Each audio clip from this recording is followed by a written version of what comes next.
Connecting, and according to this, we should be live. All right. I'm going to go back over to YouTube so we won't be able to see the OBS, but don't matter. It's just us on the screen. Hey, Claudia, we're not doing a classic race watch-along. We're doing a live, I guess, watch-along. Yes, it's more You're not watching it. You should be watching it on your own TV. It's more like a reaction stream kind of thing, so we appreciate everyone who's here. And I saw someone anonymously donated $5 to the tornado charity, to the tornado disaster relief charity that we've got set up. So I appreciate you for doing that. Just let me know. Can you guys hear us okay? Is the audio bad, or are we too far away? Let us know. We can always try to bring the microphone a little bit closer. It's set up on a little table just ahead of us. So it looks like the lights are off on the pace car, so we're about to go racing. We started this kind of just on time for the start of duel number 1.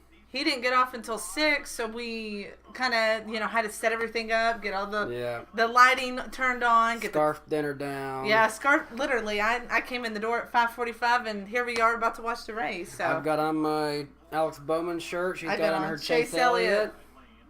How are y'all doing tonight? Who all we got in the chat here? We got Tucker Price. Says Nashville's in the house.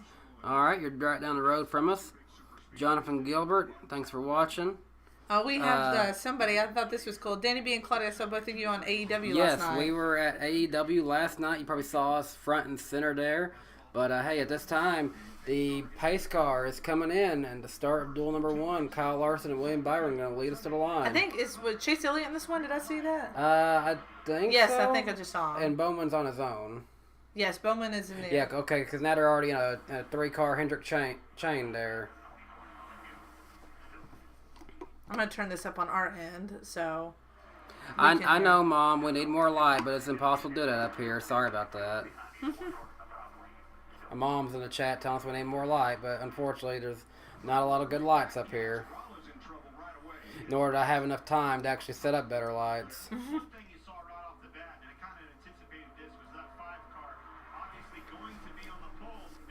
Someone said, how many cars are going to pull out here in the duel? How many do you think? Do you think Larson will? What will win? No, pull out. Oh, like duck out of line. Yeah. Okay. Oh, definitely. I think he probably should. Well, so far he's going to lead the first lap, so not so far.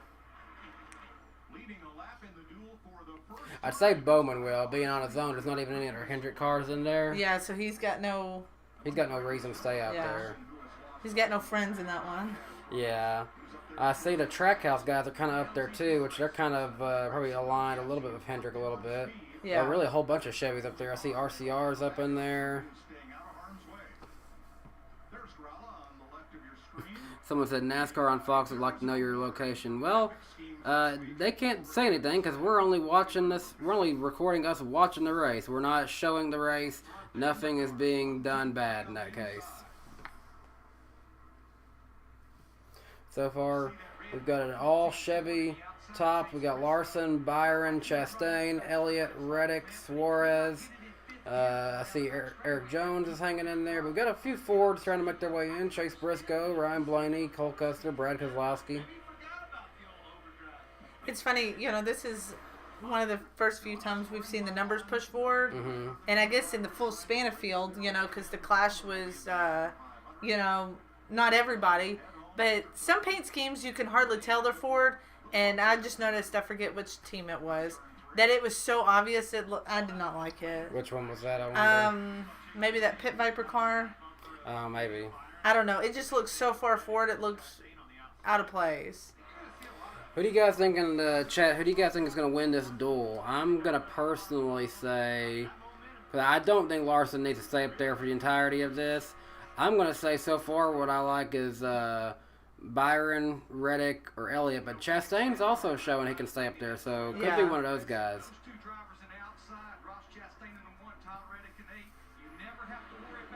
So do we remember who? What? Sorry. Jonathan Azil says, how is Shugs doing? He's my favorite cameo. Also, I hope Bowman does good too. Well, Shugs is hanging out right here with us. He's watching too. He's a happy little kitty cat over here. But what was you going to say, Claudia? I said, do we remember, not obviously not everybody makes the 500. Who's battling for the last spots? Do we know? I think it's two they haven't read there. Kaz Gralla and JJ Yelly, and so far those guys are actually hanging in pretty good. They're Gralla's 14th. So it's just one of them. Yeah, because I think it's 4 cars going for the final spot in each one. Because I know Jacques Villeneuve and Noah Gragson, they are locked in on time. So I think it's Gralla and Yaley who's racing for a spot in. And so far, Kaz Gralla is hanging in good at 14th. Because that's the money team, isn't it? Yes. And then Yaley is, what team is he racing for? Who? Yaley? Oh, gosh. I really don't know. That's not Rick Ware. It's number 55. I don't know whose team that is, honestly. I don't know. Chat, who is JJ Yaley racing for? Because I don't know. And the 55, right? Yeah. Yeah. Let's see. Nick says that he thinks Chastain is going to win. Jonathan thinks that Reddick will get the win. Jonathan asked, what is Shug's favorite driver? It was Tyler Reddick in the Cat car, but now he's no longer Cat. So I don't know who he roots for now. Yeah, he lives in a house divided. We got a Bowman fan. We got an Elliott fan. Well, he's sitting on Dad's side, so he's a Bowman fan. No, he'll pick Byron. Yeah. This name, Doob Newbie, says, Claudia, please convince my fiance to watch the Duels with me instead of Law and Order. Why would you watch Law and Order over the Duels? I will say he got me into racing. I don't really know. I'm sure I knew NASCAR racing, whatever. But I'm sure I knew about it, but I definitely was not watching it on TV. Yeah. In college, he just said, hey, we're going to Bristol, because from where we went to school, Bristol was only 2 hours away. We went to an Xfinity race, and I didn't know anything. I had never watched a race on TV, didn't know any drivers, didn't know how it worked. And, of course, that was the race, or the time period where Xfinity was doing these like heat races, wasn't it? Yeah, so that was so confusing in itself. So confusing for both me and her, honestly. I think it was how he explained it. It was like these heat races. He's like, you're going to have a mini race, and then it's going to be a bigger race. Yeah. So that was confusing in itself. I got him. I was like, I want to go back to the Cup race. So we went to the night race in 2016. Started to learn a little of the drivers. I knew, I recognized the M&M's car. That's what. I felt like I was a child, isn't that funny to say you recognize M&M's and now it's going away? Yeah, now it's going away. Well, and the thing is, because you see some of these brands and you don't know what it is. If you just see Exalta flying by and you're not into racing or that, you don't know what Exalta is. Yeah. But if you see something that's an everyday product, that catches your eye. Well, it's funny. I was showing one of my coworkers some of our pictures from the Clash, and then she asked me. She's like, wait, is the Ally in your hat the Ally, like, financing people? And I said, yeah, it's the same one. She's like, oh, that's who I financed my Jeep with. And I was like, well, there you go. You recognize the sponsor then. Yeah. Well, so it's easier to, follow when it's, or, I guess get attracted to, rather, when it's, you see everyday products. But anyway, so I went to the night race. Kind of started, and after that, I just kind of was like, well, let's watch it on TV. Yeah. It would have been easier, I guess, if I had started watching on TV and learned and then went, so I wasn't so confused what was going on. Yeah. But you know what they say, sometimes it's harder to watch on TV. You just got to go experience it. So maybe it was a good thing we went that route. I know. Well, right now we're at a commercial break, and but before they went to commercial, you know what time it is, don't you? What? It's train time. Choo-choo. Yeah, so just as I predicted, as many other people predicted, they are going single file in this. I don't think many people expected them to do too much in this until maybe the end. Yeah. So, right now we are in train mode, which, if you watch the video I uploaded today, you can check it out later, too, after the stream. My prediction for the Daytona 500 is that we will probably see a train Daytona 500. Yeah. I feel like it's very important to have a good starting position, which is why there should be some emphasis on them to do good in this duel. But that's what I was just thinking about that earlier today. Thinking when your video came out and thinking, if they trained the whole time, it's like, well, maybe you do want to do better, because if everybody's just kind of, what am I saying? Like, being protective, not being aggressive, and just kind of just chilling where they are. Yeah. Then maybe you really want a good starting position, because you might run there the most of the race if if everybody's been conservative. Yeah. So it's just kind of wait and see what happens. Oh, you gonna come over?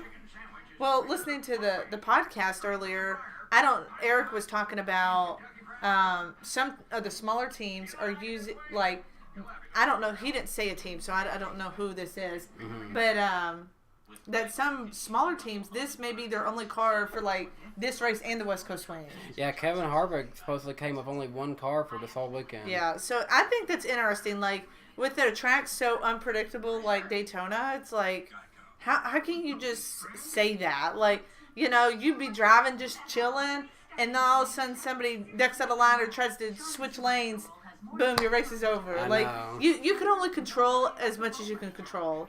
So, Spencer, a member of the channel, said, "Kitty."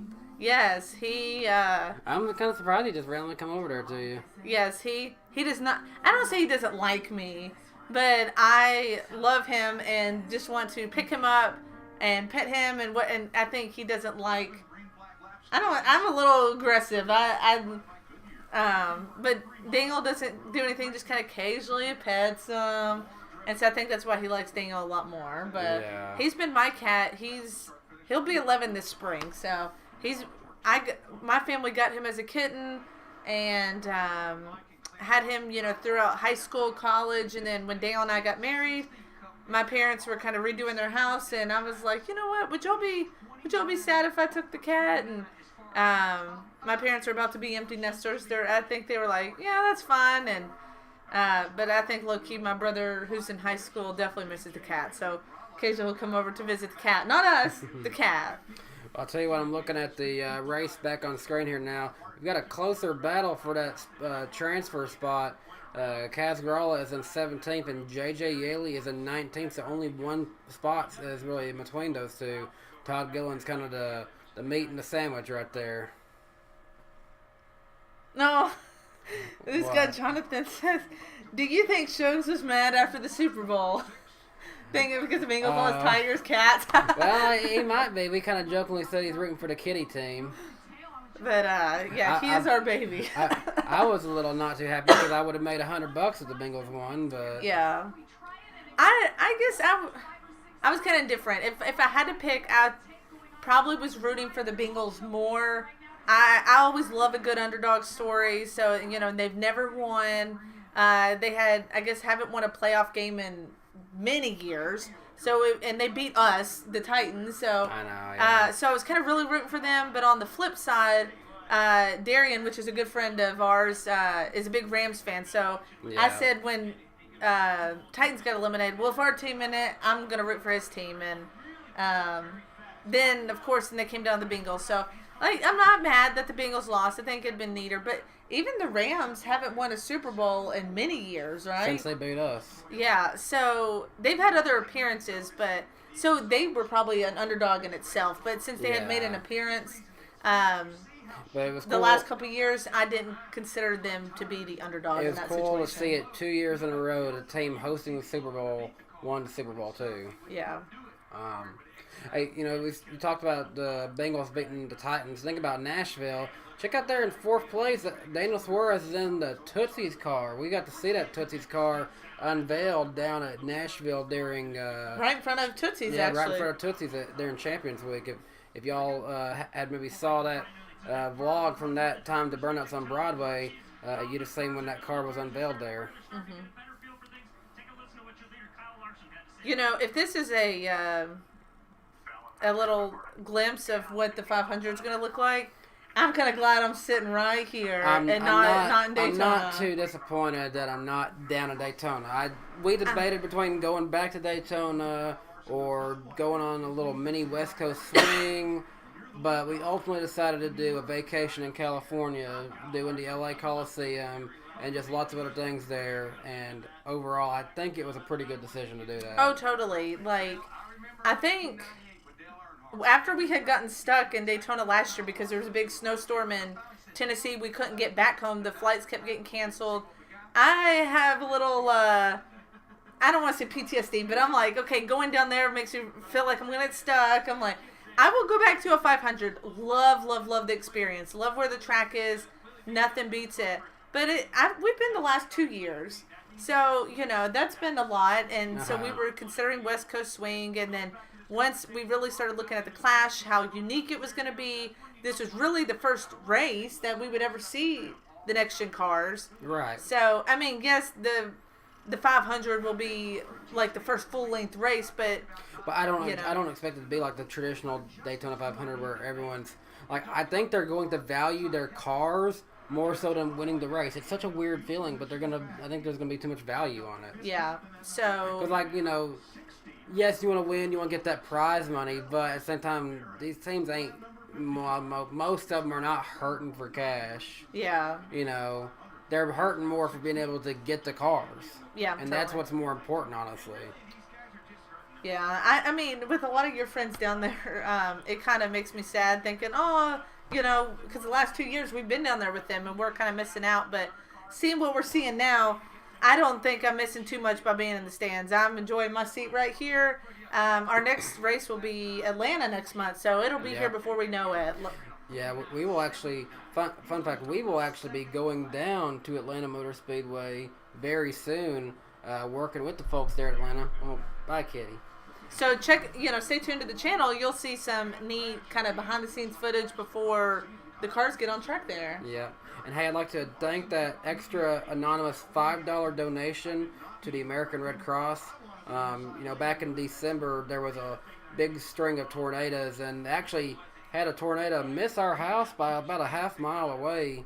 And so we kind of had a half mile to a mile. It was close to our house. Yeah, but it was really close to our house. So definitely people right down the road from us affected by tornado damage. Especially, but it doesn't even come in comparison to people in Kentucky. So that was the whole reason I set up this charity. And we're gonna come up short of the goal, but for sure. But I mean, every dollar helps. Every bit helps. If every one of my subscribers would have gave $3, then we could have met the $50,000 goal. But hey, any little bit helps at this point. When does that end again? At the end of February. End of February. So we have a little bit, left to kind of help contribute. Yeah.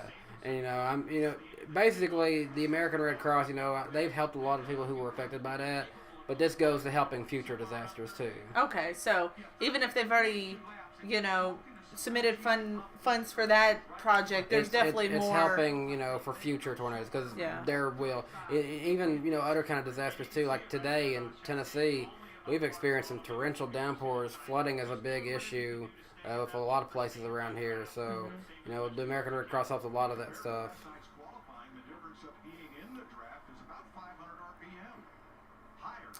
I saw somebody had made the comment that they don't see anything.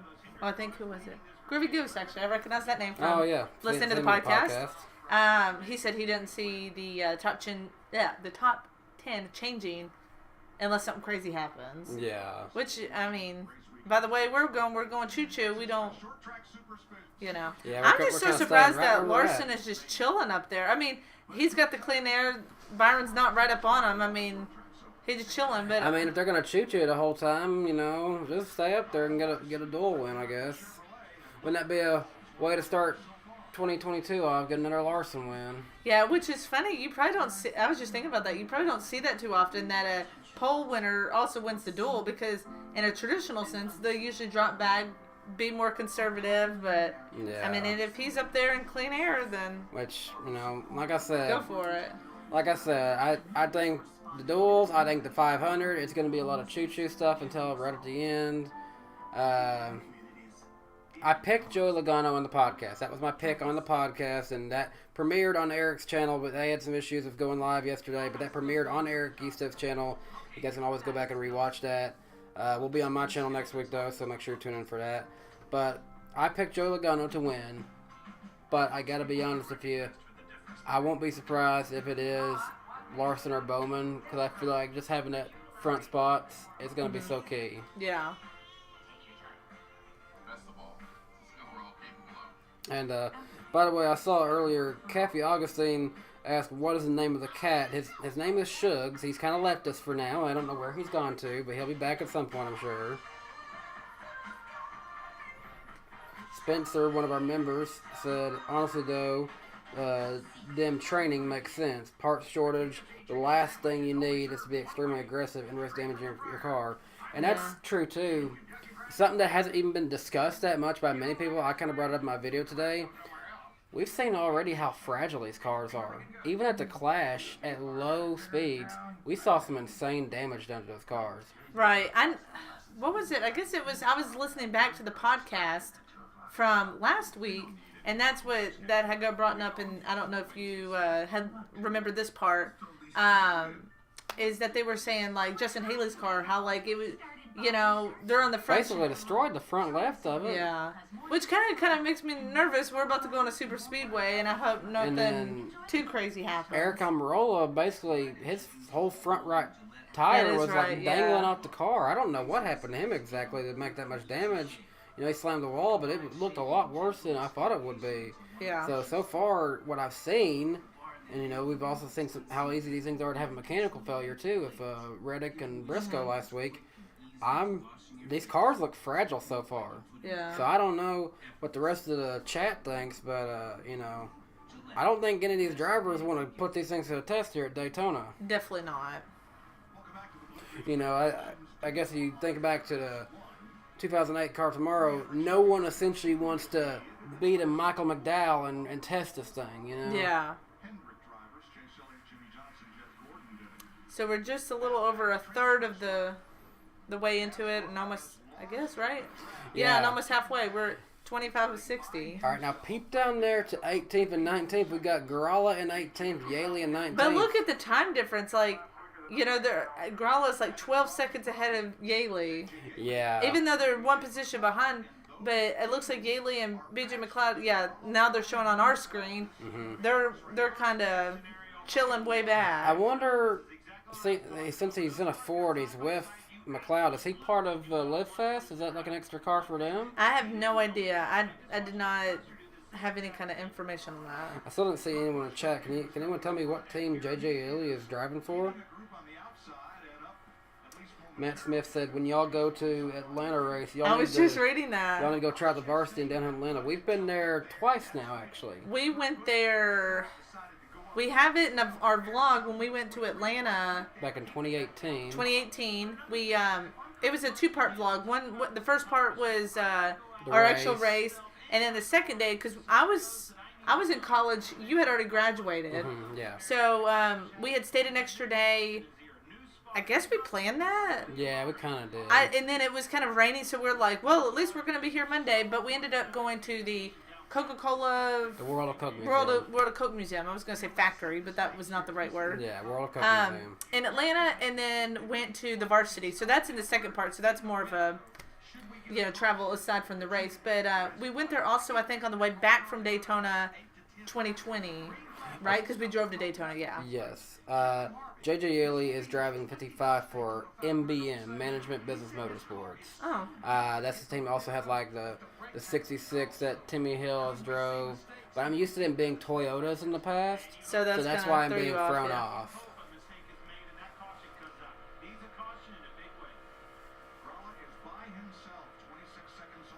Wow. Yeah, Gralla is like, I was looking at that. They just Mike Joy just mentioned it. Uh-huh. So, like, first through 17th is only, difference of, okay, the time's all, okay, whatever. Like, Gralla's right there with Yaley now, isn't he? No, there's 10 seconds. It's 27 and 30 seconds. Okay. But what I'm saying is Custer's minus 12 seconds, Gralla's minus 27, Yaley's minus 38. He is just driving around the track by himself. Wow. Like, there's no one around him. No one wants to help the money team. Gosh, they are all kind of separated now. They're no longer even together. See, that's what I was trying to explain, and then I was getting very confused. Yeah. But we basically got the Chevy gang plus Suarez up in the front right now. Chevys. Yeah, I think this is going to go like this the entire way. I don't foresee anything big happening in this race. I say maybe on the last lap, somebody duck out of line, try to get an extra spot. Yeah. Call it a night. But if it's the Hendrick guys, they're gonna know better than try to. Oh no! I'm not talking about them. I'm talking about like the people behind them, like yeah, I mean, maybe, like an Eric Jones or a Chase Briscoe. They might try to. I see two Fords, Blaney and Keselowski used to be teammates. They're probably still good with each other. They might try something. But that's what I'm saying. I'm not talking about teammates beating and banging each other trying to get a spot. I don't. Yeah. I don't think. I don't think that like Elliott's gonna race Byron to the line trying to get a spot. I don't think it's that crucial for him. But, you know, some people that right now we're kind of good way down, like, for example, like Eric Jones 9th, he might try to duck out of line, you know? Yeah. That would be my forecast and prediction. Yeah. I just got a text from my father-in-law saying that Claudia didn't answer her phone. We watching the duels, and I said, yeah, tune in to DannyBTalks. You what? Yes, he did text me about 15 minutes ago. I wonder why he texted you. Probably because you didn't answer. Oh. See my guy Dan Hollahan from Australia is in the chat. Hope you're doing good, man. Tucker Price asked Danny B, are you still at Beeman downtown? No. Oh, no. Tucker, I have not been at Beeman Toyota since the beginning of 2020. So if you're trying to buy a car from me, I'm sorry, my dude. I am long out of that. I won't say the company, but I'll just say I have a great full-time job. I work remotely from home doing exactly what I want to do. I run a YouTube channel for a top Christian television network, and I am very happy with what I do. Yeah, that you've been, I guess, because you left Beeman beginning of 2020? No. Yeah, beginning of 2020. Yes, it was like January. And I went to a sign shop here in the town we live in.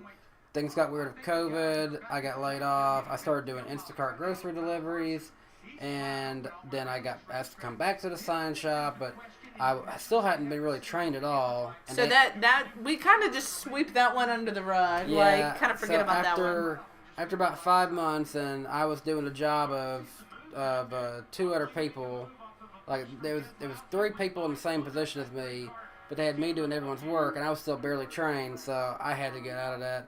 Mm-hmm. Ultimately, that shop actually ended up closing down shortly, a little bit after that, as the pandemic got worse and worse.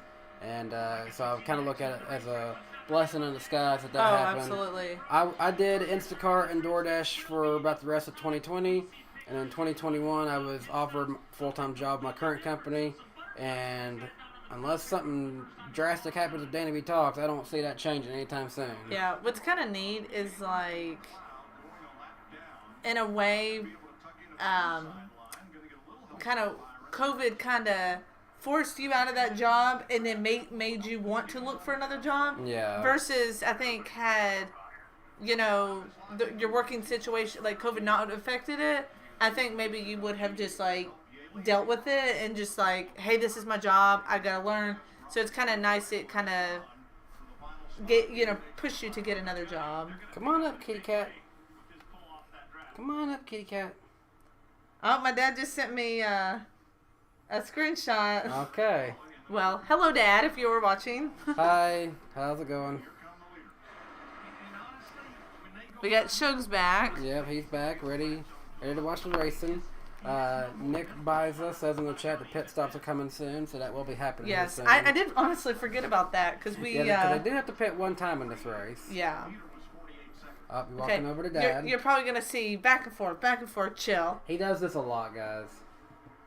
He's like, who do I want to choose? Oh, I didn't even realize Gregson was. It says like down a lap. I didn't even realize he was in this. He's locked in. I guess he doesn't technically have to worry about doing anything. No. So he's just chilling.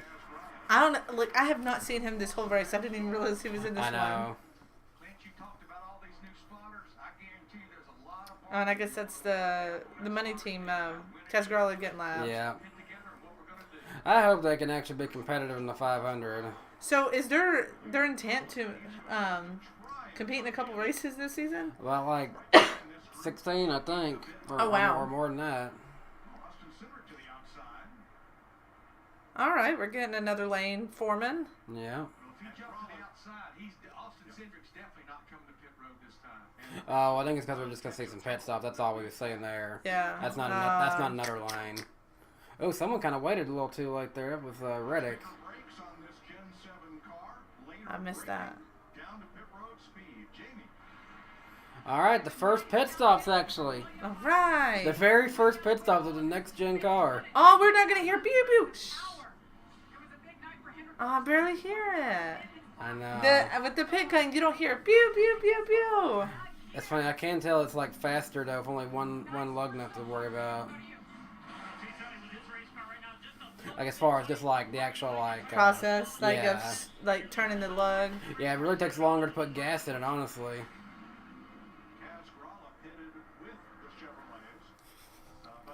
All right, now here comes the Fords. Here are the Fords coming to pit. We had a mixed agenda right there. Looked like Kurt Busch and Tyler Reddick went for right side tires only. A lot of the other Chevys, Jamie, went with 4 tires. Someone said that Chase Elliott bumped Larson on pit road. Oh, I missed that. Well, hey, Nick Biza, glad to see I pronounced that correctly. He said you actually said my last name right, Danny, so glad to know I did that. Where's it at? Right there. Yeah, I could see how that would get mispronounced. Come on, money team. Gotta do better than that. Wait, aren't they trying to race to get in? Yeah. Oh, so that could be bad for them. Oh, yeah, it could actually. I like that car. Fox Nation. That's a pretty car. Yeah, this. But the Pit Viper? No, or the Fox Nation? Landon Castle car was pretty. Now this right here though, Casgirl speeding like that might come back to haunt him.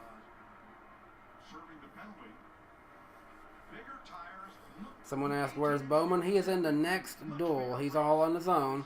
And I guess that's what they were talking about. Yeah. It was a light tap. That's just a love tap, guys. I don't know what you're talking about. I like that Chase Elliott car. Yeah. Now, I did see someone mention this on Twitter this week. Last few years when it comes to Daytona, he's had like a properly painted blue car. Yes. And this is more of a wrap, and the blue doesn't look the same. So it is unfortunate they couldn't paint that one. Yeah. But I think it's also part of the composite body. It's harder to paint it, I think. So after pit stops, the Fords are out front. Blaney, Keselowski, Briscoe, and Someone said they should be known as the speeding team Duh. instead of the money team. Larry, did you need 4 tires, or do you want to see how those tires are wearing? Yeah, this Evan Nakula, however you say that, he says I keep forgetting that Cindric is now driving the 2. So that is something you guys are going to have to remember. At least with Brad Keselowski, they changed the font of the 6, so it is easier to recognize that is not. I know somebody mentioned that in the chat earlier about saying they kept forgetting Brad was in the 6. Yeah. I think because the font has changed, it is easier for me to recognize versus if it was the standard font. I think I've been really, keep forgetting that. And one thing you got to remember, we thought the number was going to be gone altogether, and we thought this driver was gone altogether, but Ty Dillon is in the 42 with petty font, so that's something you got to get used to too this season. Yeah.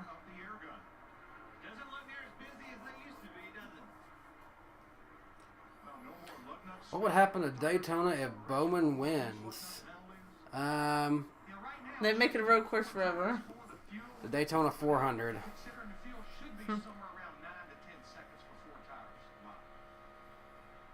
That is kind of really ironic. That's literally happened to, something has changed. For every track even Martinsville. Why'd they shorten the race? Yeah, they shortened the race there. Pocono lost a date. Richmond lost a playoff race. Dover got renamed. Bought out by SMI. Potentially might one day have something happen to it, or Nashville. We'll see what happens there. Xfinity Charlotte race become a Roval the next season. Oh, wow. Chicagoland gone. Auto Club has been off forever. And it's going to become a short track. I hope Bowman wants to Texas. I was just thinking that, but... Wouldn't it be funny if Bowman, if they do all this work to renovate Atlanta? No, Auto Club. No, North Wilkesboro Speedway. No, and he wins. No, he wins. I'm just gonna let you finish. They do all this work to renovate North Wilkesboro Speedway. Bowman wins Texas, and then they announce that Texas is gone to bring back North Wilkesboro on the schedule. Oh no! Wouldn't that be funny? Oh, we're seeing Auto Club commercial. Oh yeah.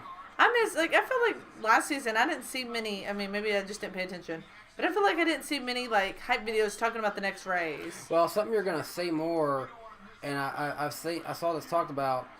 NASCAR and Fox especially is going to be taking their advertising for races and doing it on a track by track basis. So they're going, instead of being like last year's like the greatest season ever, now they're going to be like, now we're heading to Auto Club. Well, and I think it's more important to say where you're heading next because it's like, oh, I didn't realize they raced there. And then maybe if you live in the area, if you live in California and you just happen to turn this on, that's right down the road. You know? I mean, I don't care about this season. That's more or less like where are we going next? What makes me want to tune in? Or, they're at Talladega next week. I didn't know that. Right. Like, if you're the casual fan, I feel like that could be very beneficial because it's like, Talladega, that's such a great, cool track. Let me watch. Or, two, if you're a casual fan, realize it's in your area. That makes you want to go versus just advertising the season. That doesn't tell people when the race is. What day, what time, location. Yeah. I think that's honestly more important than just hyping up the entire season as a whole. Yeah. I like this. Right now they're showing this ghost car view, and they're able to show how Blaney was able to hold off on his braking just a little bit longer than Larson to kind of gain just a little bit of time there. But he didn't speed either. He still was fine, but he gained just a little bit of time there on Larson. And ultimately, that's why Blaney is now the leader of this duel versus Larson. Well, at least we saw a little bit of a change up. But still, I want my Chevys back up there. I know it's obviously different driving a 6 car, but does this give anyone some deja vu seeing Blaney in the 6 car back out front at Daytona? Think about 2020 500. I was like, huh? But yes, 2 years ago today was that race when we were actually there in person. That, at the end of that race... Wait, was that 2 years ago today when it finished or the day it started? No, when it finished. Oh, okay. Oh, gosh, they're getting a little squirrely there. Yeah, that was the weirdest feeling leaving a race. We had stayed for that. But we just didn't know if he was okay. Well, and it was just such a quiet move. Usually you have people hooping and hollering, yeah, Elliott or whoever that just won, and people acting all happy and whatever. It was just a weird quiet feeling leaving the track. Everybody's so quiet and almost sad. I mean, like you said, you really didn't know what happened, and I kept telling Daniel, I said, this is how I would imagine the Earnhardt moment would have kind of felt like. Yeah, exactly. That everybody was just quiet, but because you don't know what's going on. I mean, the scenario was essentially the same, a bad crash. It's, you don't know the status on the driver. So it was just a weird feeling. I'd never seen a crash that hard. Usually crash, yay, caution, whatever. And then the driver gets out and then you move on. Yeah. But yeah, that was odd. It's just kind of, that was definitely the worst wreck I've ever seen in person. And after that, I was like, okay, I'm okay not seeing a bad crash like that. Usually, for casual fans, it's like, yeah, wreck, or, yeah, we want a caution, but after that, it's like, I'm okay not seeing that, Yeah, no. I definitely don't want that no more. Getting back to this race here, it would appear, unless something big happens in these last 15 laps, Kaz Grala's chances of making a Daytona 500 are very, very slim. He is 2 laps down. J.J. Yeley is 1 lap down. And J.J. Yeley's not even the first car a lap down. Cole Custer is actually the first car a lap down, which is kind of weird. SHR just seems like they're, like, Briscoe's up there in 3rd, but you got Custer, is 17th, a lap down. And it's like, what is up with SHR? Are they getting there or are they not? Well, and that kind of stinks for Kelsgrella because essentially he did it to himself. Yeah. Because they seemed like they were going to get in easily, and then Now they're not. Because he was a whole lap.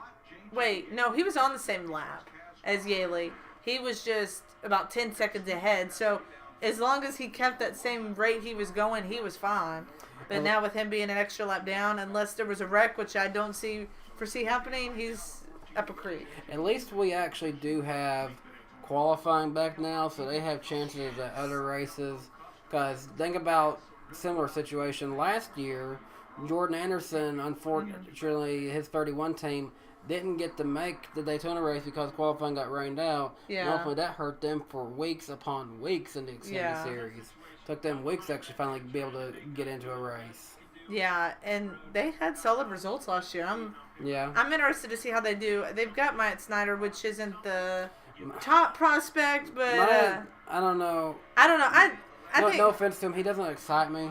He doesn't.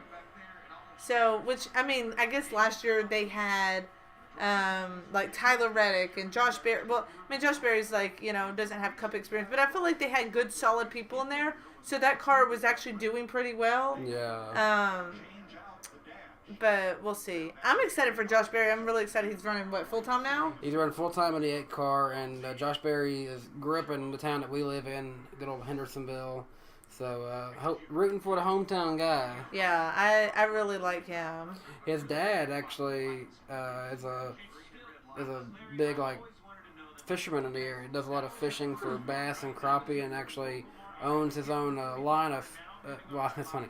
I say line of fishing line called K9 Fishing Line. So, that's if you ever see that in any fishing store, K9 Fishing Line, that is the dad of Josh Berry. Well, cool. Yes, Danny has a hack shirt.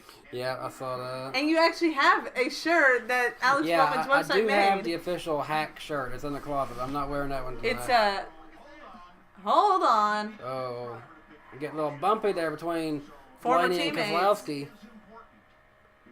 We got 11 to go. For those of you who don't have FS1, so we got 11 to go. We got some of, the top 4 He is fours. all over the bumper of him. They're kind of doing tandem drafts in a little bit. But yeah, it looks like the Fords. Well, no, I think they had pulled away from the Chevys. Yeah, they have A little pretty bit. much. So kind of how's they're running now? We're looking at a Ford probably going to take the dual win. Fords were looking really good in practice. Yeah, there's about a 4 to 5 second gap between Fords and Chevys. So with 10 to go, so we're kind of looking at a Ford. We talked about, or at least I had mentioned, if anybody was going to duck out of line to get that extra position. Now we're looking at the only teammates that are up there in Fords is Cindric in 4th and Blaney in 1st. So, will Kozlowski, pull out and go side by side to get that dual win? Yeah, just have to wait and see. How much of a risk does he want to take just for a duel? Yeah, and now he owns it, part of the team, so it's like his own car, He owns the... I don't know. It's like, you got to think about them dollar signs now. You can't just think about your time in the seat. You got to think about the financials, too. Yeah. Meanwhile, Chase Briscoe's like, do it. I dare you.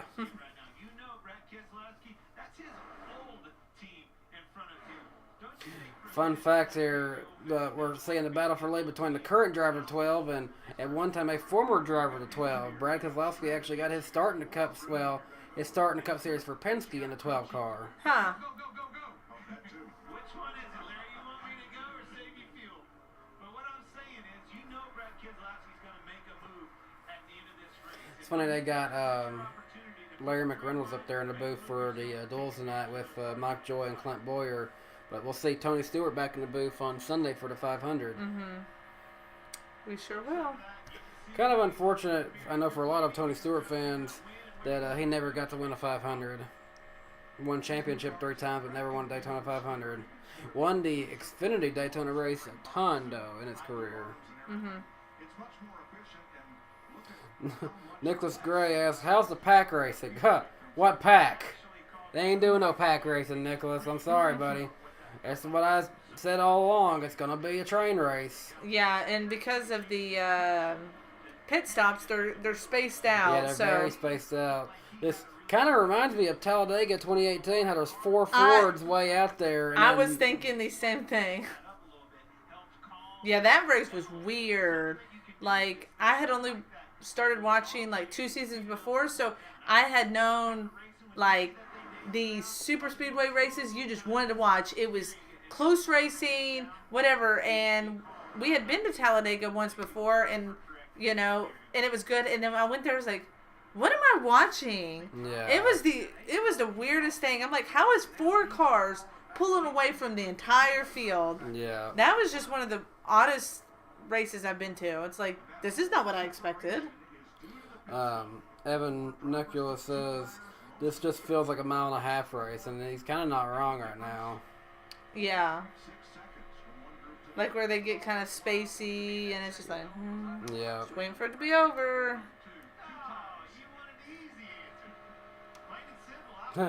Groovy Goose says the only pack at Daytona is the pack of donuts from Krispy Kreme. The 8-pack of beer in someone's grandstands right now.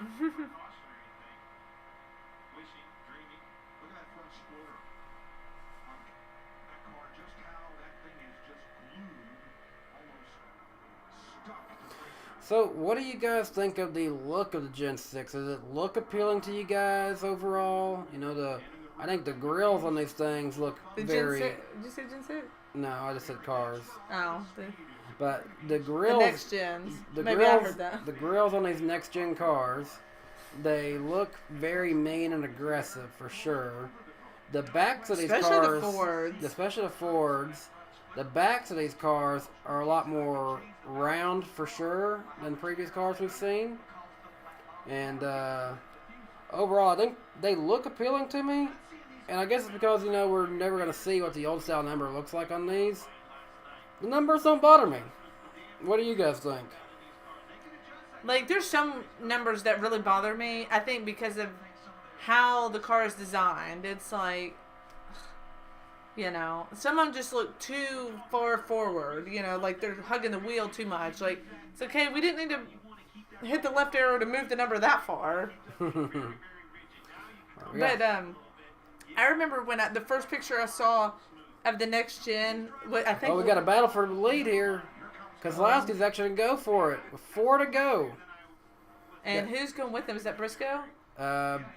Briscoe's going to go with... And then Cindric's getting with his teammate. They're going to go in groups of 2. 2 by 2. Briscoe's trying to come down low. Now Kozlowski comes down low. 4 laps to go. They come down the back straightaway. 4 cars battling out for the win. Kozlowski, 2 to point. But yeah, when I saw the first glimpse of the next gen car, I remember seeing the 4 and just says, that looks like a race car. Yeah. Like, it just looked so good. Now the Chevys are 4 seconds back, it looks like. So they're a long way. We got some cars that are going to get lapped up ahead. The 16 and a few others.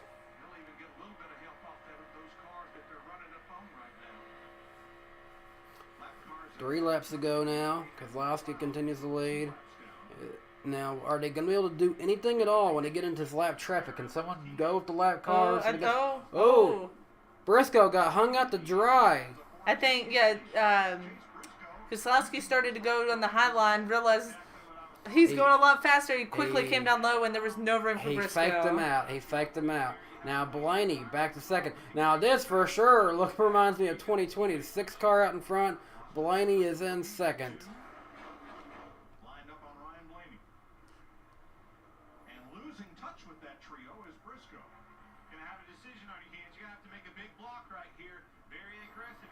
This is gonna get kind of interesting here right at the end, but it's like finally, that's what everybody said. Nothing's gonna happen, and then towards the end, we're actually gonna see some racing. No, Gregson gonna get lapped here, which that's a-okay. He's still in the race. I'm excited he actually gets to race this year, because when last year he missed out. He didn't qualify, and he is going to race for sure for college some this year in Cup. But I am happy. Ooh, we're getting a little too dicey here, Austin Cindric. Oh, Blaney's getting right up on him. Oh, I don't like this, Blaney. Okay, Blaney, chill. It's just a duel.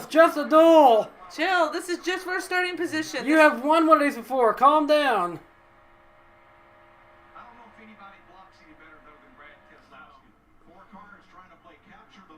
All right, white flag. White flag is out. One more lap. Presented by Credit One Bank. Who do you think's gonna win this duel? I think it's gonna be Blaney. I think he's gonna do something here. Well, I don't know. I want Brad. Keselowski kind of got to run. I want Brad, but I could see. Oh, watch out, Cindric! Here he goes. Well, if we get a glimpse of what he got really aggressive at the Clash, so Yes, he did. I'm not. I wouldn't be surprised if he did something. All right, Keselowski, you got to hold up your old car to win this one. So it won't be Blaney because he's in fourth. Now it's gonna be Keselowski because Yeah. Briscoe's going for second. Oh, we're gonna be three wide. At the line for second. Cindric gets second. Keselowski takes the win. So he will be lining up behind Kyle Larson for the start of the Daytona 500. And wow, Kaz Gralla got in. What? How? Kaz Gralla got it. How? Hold on.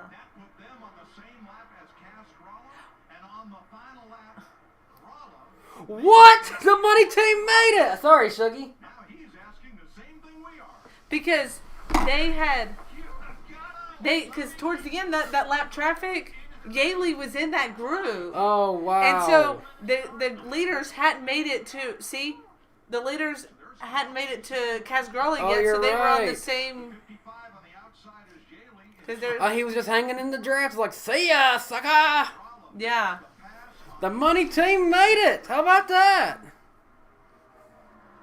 Wow. Now that's weird. It's like, Wow.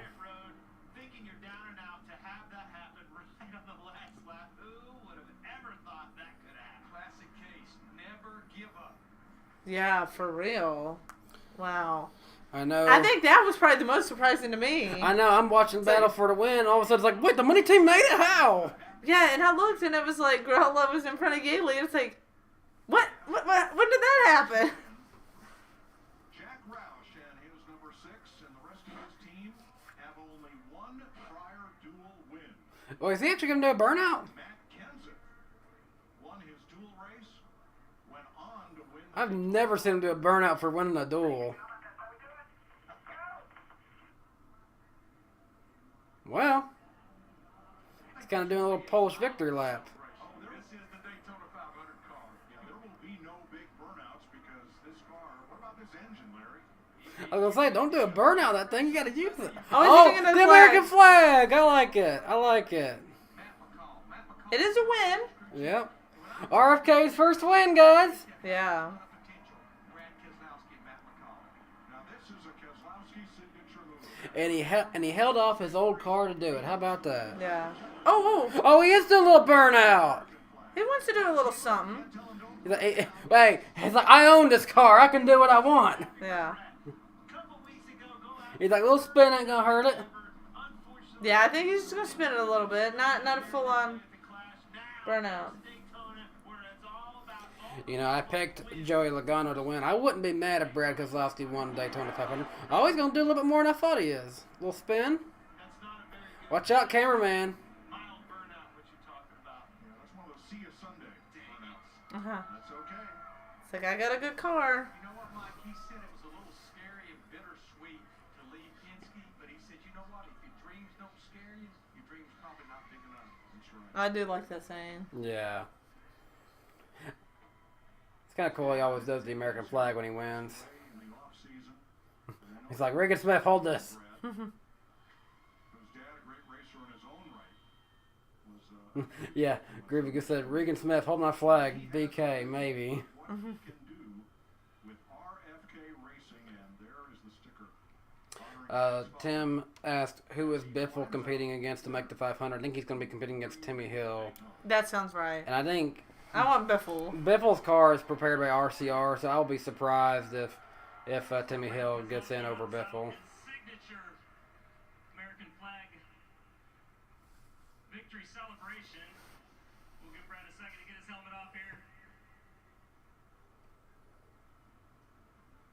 Brad, you made some big changes during the offseason. Took a big chance coming over, becoming an owner at Roush Keselowski Fenway Racing. And Groovy Goose said that was a fun race. Well, the end of it was. I mean, overall, it was kind of nothing until Yeah. then. Like the last 5 laps is where I got interested. Yeah. Well, and then once they pitted, it was like, okay, a little bit of switcheroo, but. Oh, hey, I don't know if anyone sees this, but on the, well, they just moved it off frame. Okay, now it's back there. Keselowski has a 29 on the roof rail of his car honoring his dad. That was his number back in the day. Okay, they just mentioned it, but I couldn't hear what the significance was. Yeah, that was his dad's number back in the Truck Series in ARCA. And then he had that number 29 as part of his Brad Keselowski truck team. And then his brother, Brian Keselowski, when K Automotive was in business, they ran a 92 car. Did you know you can get your prescriptions for less? All right. Where'd your guy finish? I didn't even see. If a customer is about to pay How'd the Chevys even do? Like, I want to say he was like 7th, 8th, something. Like, not up there, but not too far behind. Let me see if I can find out. No, they don't have the live results on the NASCAR app. Okay, I was going to look, but if you've already looked, then that answers that. Yeah. to save on your prescription. Maybe in a couple of minutes we'll have the official results for people who did not watch or, like me, forgot. But Alex Bowman will be in the second duel, and if he's smart, he'll just get out of there because he doesn't have any hindered guys to be with him. No. Have you ever met your seat? You know your boy?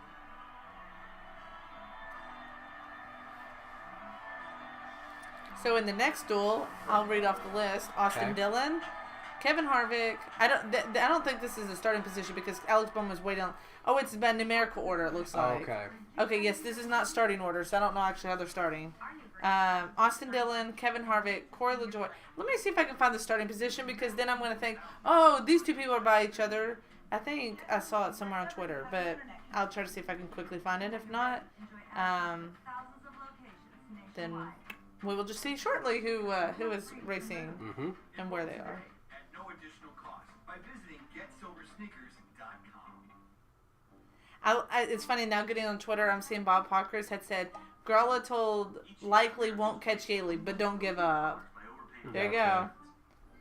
Yeah, like it looked nearly impossible, and I'm like, how they're racing now? There's gonna be like no way a caution would come out or something. He'd get his lap back, you know.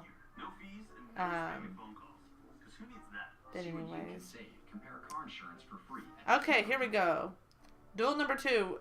We're going to start on the front row Okay. with Alex Bowman and Eric Almirola. Lining up behind them are going to be Martin Truex and Denny Hamlin. So we got the Toyotas right behind them. Okay. Then we got Harrison Burton and Joey Logano. Then we got Christopher Bell, Bubba Wallace, Kyle Busch, Austin Dillon, which that's kind of odd for Kyle Busch to be a good way down there. Yeah. Next row is row 6. Row 6 is Michael McDowell, Ty Dillon. Row 7, Kevin Harvick, Chris Buescher. 8 is Corey LaJoie, Ricky Stenhouse. Row 9 is Cody Ware. And I can never say this guy's name. The Jacques Villeneuve. him, yes, will be on row 9. Row 10 will be Greg Biffle and David Reagan, and Timmy Hill will round out row 11. This race definitely does have a lot more aggressive guys in it, I think. It does, I feel like. The Dillons, Stenhouse, Logano, lots of other aggressive guys are in that one. Well, and Greg Biffle is only starting one row in front of Timmy Hill, so they'll be, which will be neat, because they will be close together in position. So I guess it'll be one of those. So we'll see how that pans out. Wasn't Ty Dillon, I think, was it last year or the year before, had to race his way in for the 500? Yeah, and I don't think he made that. Cause that 96 team hadn't made the last 2 Daytona 500s. They didn't qualify with Daniel Suarez. They didn't make it in with Ty Dillon. I don't even think, they're not even back this year. I think they're just gone. Yeah, Gaunt Brothers Racing, I think they're just gone now. I didn't realize how young Casgralla was. He's only 23. Oh, yeah. He's younger than he's I really am. young. You took a risk. You're jumping in a race car that's never been on the track before. This team's never run a race before. What is that like? I mean, it's stressful, and with it being a new team, there were a lot of things that had to be done from scratch. This is some interesting news here. I'll have to look more into this, but I guess the Tennessee Titans may be looking into making a new stadium. What? Yeah, I mean it's been open for quite a few years now at this point. But it's not old. But this thing from News Channel 5 says, according to a statement from the team, the current stadium was built of concrete and needs to be replaced with steel.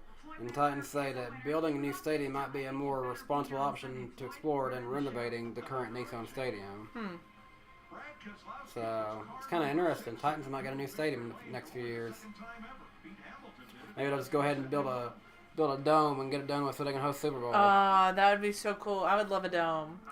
Yeah, with us here in Nashville. I don't know where they put it because I like the spot right on the river, though. Yes, it's neat. And I don't know that it would be...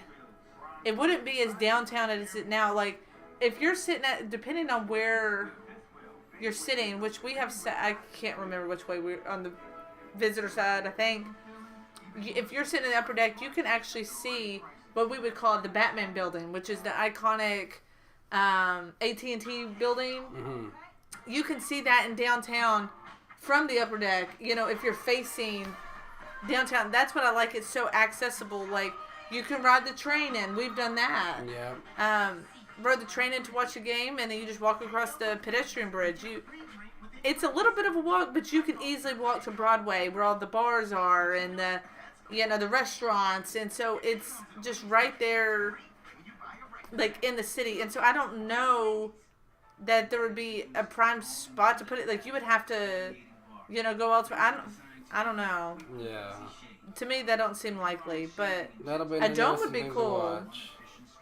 I really would love to go watch a football game in a inside venue. That's what we kind of thought, pondered the idea of going to watch the Titans play the Colts at the Colts, because, Indianapolis is an indoor facility, which I just think that's funny because I've never watched football inside.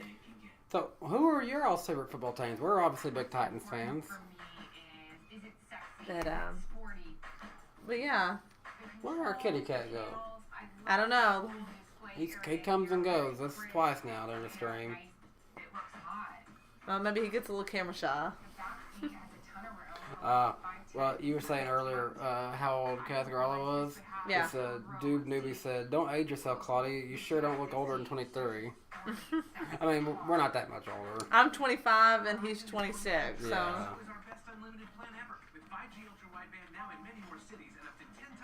Matt Smith says, "Hey y'all, I got a great story for y'all. Me and my girlfriend was in Talladega last year and had garage passes and got to keep the crash front end of Matt Crafton's truck. Wow. That's pretty cool. It's just above me and it's off the screen here, but I can probably get it down to show y'all. Well, no, it's okay. I'm gonna get it down. We're just kind of waiting here and chilling out. I guess it is true. Well, actually, Can you reach it? I was gonna say it's a lot harder to get than I thought it was. But there's a piece up there that come off the back of Chase Caber's car at Bristol in 2019 when we were there for the night race. So he got spun out by Sam Meyer in that race, and that was a piece that come off his car. And we had no clue what to do with debris pieces like that when they get in wrecks like that. They just set it aside, basically, like anyone can take it. So, yeah, like essentially goes to the trash. Yeah, we took a while to think about it, and then we was like, I don't know if we can get it. And then Darian just grabs it. Yeah, which he at the time lived in Vegas, so he had to fly home and realize he couldn't fit that piece in a suitcase. Which, come to think of, we could give it to him now if he really wants it. I just literally had that same light bulb moment. Like, if he wants it, he can have it now. Yeah, because he lives only 14 minutes away from us now. Yeah. Yeah. Very specific. 14 minutes, not 15. 14. Darian's our neighbor now, so. But yeah, it's fun having another racing buddy right down the street. Definitely, yes. Up front for a good portion of the second part of this event. Seeing what he's drinking, it's that Mamba branded body armor. Oh yeah, I haven't tried that one yet. But I think because it's such an odd combination, it's like grape and strawberry or something. Oh yeah. See, I thought about it because the packaging looks cool. It's like purple and gold, but the flavor is like, And then the last, few laps we got racing pretty hard to kind of get runs and know what does what and what run you can take and expect to make the pass. So that was really good to learn. Cars that dude newbie, going back to the Nissan Stadium conversation we were having, he said that Nissan is one of the best stadiums, but he's only been to Lincoln, Bank of America, and Charlotte, and FedEx Field. So.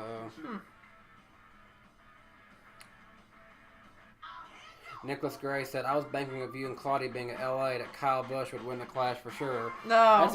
That's a safe bet because we've seen him win a lot. And he almost did. Yeah.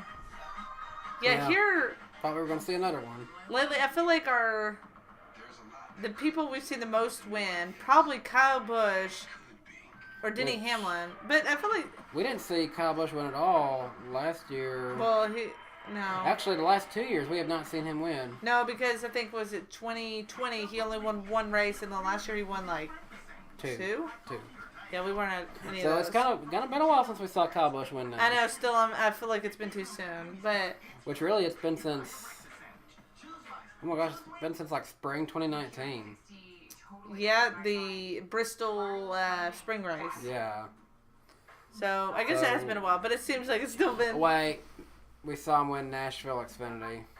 Oh, well, I was thinking Cup, but yeah, you're probably right. Is going ultra, and so is our best unlimited plan ever. With 5G ultra wideband now at But, up to 10 times the speed at no extra cost. But yeah, I'm trying to think. We've seen Denny win 3 times. We watched him win the 500. We watched him win Bristol and Talladega. Yeah. So I think probably for the most, the drivers we've seen the most wins is probably, Kyle Busch probably has to be number 1. Right? Yeah, definitely. Because we've been to Bristol multiple times, just being, here in Tennessee.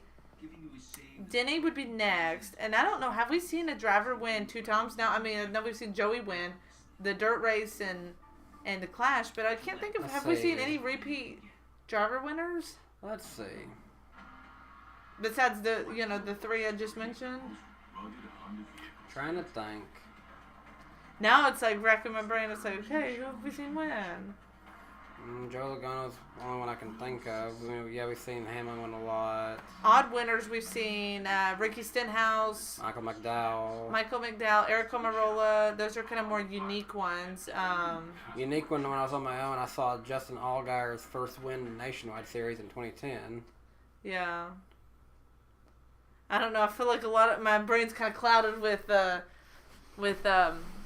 Kyle Busch wins. Your very first race you went to, the Xfinity race, was Eric Jones won that one. Yeah, which is kind of weird because that race was actually a battle between Kyle Busch and Kyle Larson all day long. Yeah, which oh look, there's Jack Roush. Aww. I saw someone in the chat, Justin, said, thanks for sending us these storms to East Tennessee. Well, Justin, it's actually about to get really cold here. I don't know if it's going to get cold out there. It might, probably. But, it's already dropped to 50-something. It's going to drop down to below freezing tonight. If it wasn't raining, today would have been really enjoyable weather-wise. It was, 70. Yeah. But it was rainy all day long. I kept thinking, today would be the perfect day to just be chilling at home. Yeah. Sitting in the recliner, watching some TV. And even today while I was working on videos and stuff, I was just like, I'm tired. I want to take a nap. I know.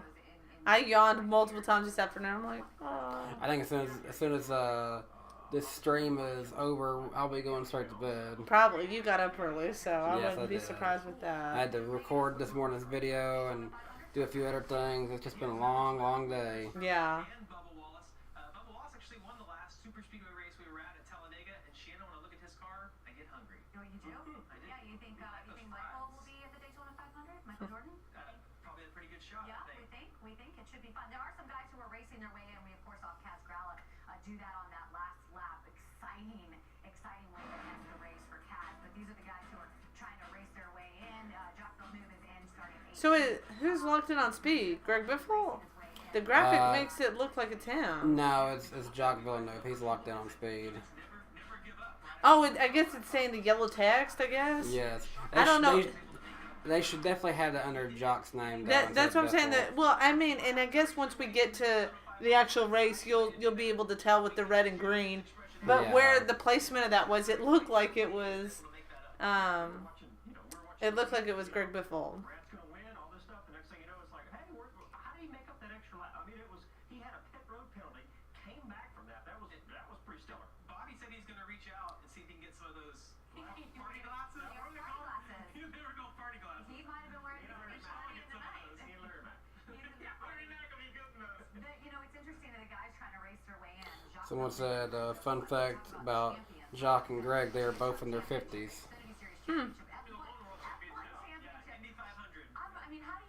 Lester Troyer in the chat says that he was at Pocono Speedway for Ryan Blaney's first Cup win. Oh, cool. That's really cool. Just don't make any mistakes. Cascarella made that mistake getting on pit I'm just thinking, in terms of like, when you just said they're in their 50s, reminds me of, oh, what's his name? The older guy that was in the race. Derek Cope. Yes. No offense to him, I'm glad he's not back this year. Yeah, because he got locked in automatically, right? Yeah, based on the charter system because he was in a Rick Ware car. And that's not right. And Like, he's out there cruising at 25 miles an hour. yes, I remember watching that race in person, and the field goes roaring past, and I'm like, who is that? Because you just see a little... Wait, speaking of who is that, look at this.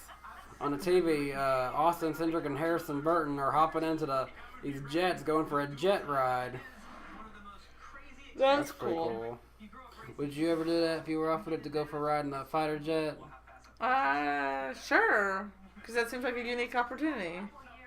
Think about that, you're in a fighter jet though. That goes way faster than any kind of commercial airliner we've ever been in. Yeah, And clearly. I get nervous enough when Southwest takes off. Yeah. not very soon after, that's for sure. Not very good anyway. Well, hello you. So, Kitty is back. in this last race that you're going to fly right here. Aw. I think I want to go with 2 tires, but what's going to Come on, buddy. one of them sitting up It's time for Daddy. 5 Toyota drivers in this dual race. Yeah, only one in the first race, so a big difference. Watch him just lay right here. And here's our eBay Motors He thought about it. performance. Look at the difference What you between doing, bud? 2 tire stop and a 4 Can you tell the people hello? in duel number 1. Say hello. 1/2 seconds difference. That was about the difference from We said, he is our baby. Time to lay down on Dad. Brad Keselowski still celebrating. One of his co-owners, Jack Roush, was a grand marshal for the 24-hour race this year. Roush has 10 class wins in the 24 hours. Nicholas Gray said, have we talked about no Newman at Daytona? Yeah. I thought about that when it's you were sad. when you were saying the 6, and I'm like, yeah, that's just kind of odd. He just kind of, Poof away. yeah, which was kind of sad. I mean, I guess maybe he knew that he wasn't gonna, he just kind of assumed or knew he wasn't gonna do full time next year or at all, and it's just kind of sad he just vanished without proper farewell. Yeah. With how long of his career he had. Yeah. I didn't realize they did start your engines for the duels. Yeah. Well, they gotta start him up. Yeah. Ready for duel number 2? Alright, duel number 2. This is funny. MVR owner says he can hear Shug's purring. Shugs, I guess you must be happy. You a happy boy? Ooh. Yeah, he liked that. He liked the patting. He liked the patting. Yeah, scratchy scratch. When you need an edge over the competition, He is a big boy.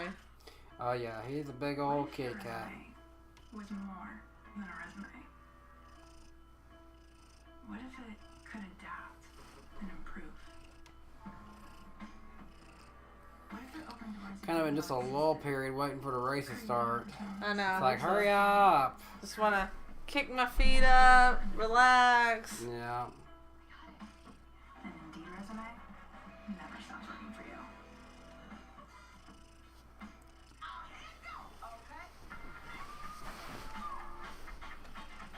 We've got, looks like around 82 people watching live with us. So thanks for hanging out with us on this Yep. Thursday night, chilling, watching racing. And It's fun. We've got 72 people have liked this, so make sure you click the like button. Give it a thumbs up. Yep. And if you're new to the channel, be sure to subscribe and click the bell icon so you never miss another video or stream from DannyBTalks. No TP? So what happened? We do a lot of NASCAR content here on the channel, so hope you guys enjoy. I occasionally pop in on these live streams and the vlogs. You said and on the channel and like make it sound like it's a couple channel. Kinda, sometimes. But majority of it is his content. He works on it.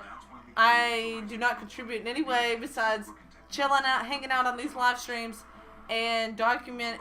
I'm there when he documents our race trip. So Well, you contribute more than Shugs does. that's true. He just shows up to be cute. He's literally here so you guys will subscribe. Subscribe for the kitty cat.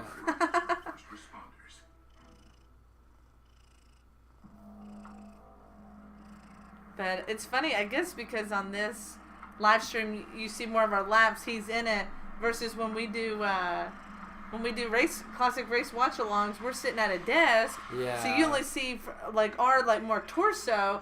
And so when he's by our feet, you can't really see him. We're just oh, the cat's down there. Yeah. It's funny. He's oh, free lap. I'm gonna sit in that lap. He's like, I'm just hanging out. I don't care if there's a camera on me. I don't know what that is. I can't see people on the other side of that.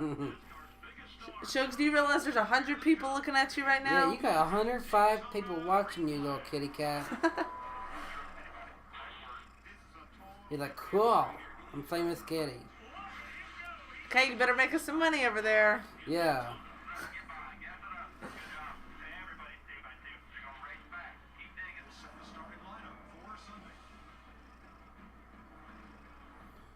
This is a big no. What? Some random account named Nana says, Danny, can I be the new Mrs. Baldwin? There's only one Mrs. Baldwin. That is me. Yeah, no, Nana. Go find your own person.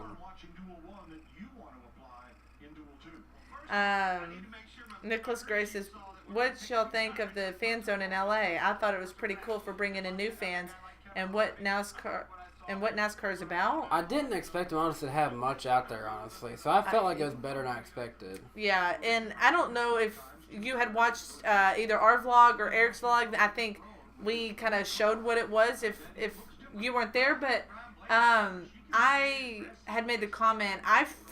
It was smaller just because I think of the space they were given, versus something like Bristol or Nashville Super Speed. I'm just trying to think of Talladega. There's nothing around it, so they have a ton of space to put all the what am I saying? The outside, the promotional stuff, interactive stuff, but. It wasn't small by any means, but it was smaller than, your typical racetrack. But it had everything. It had, the promotional things, like spin the wheel, get land on free sunglasses. They had the place you could take a picture with Lightning McQueen. They had food options. They had music. It kind of gave you a real glimpse of what a race is, wouldn't you think? Yeah. They even had some merch haulers, which the line stayed long all day. Well, what's happening with him? It's not starting.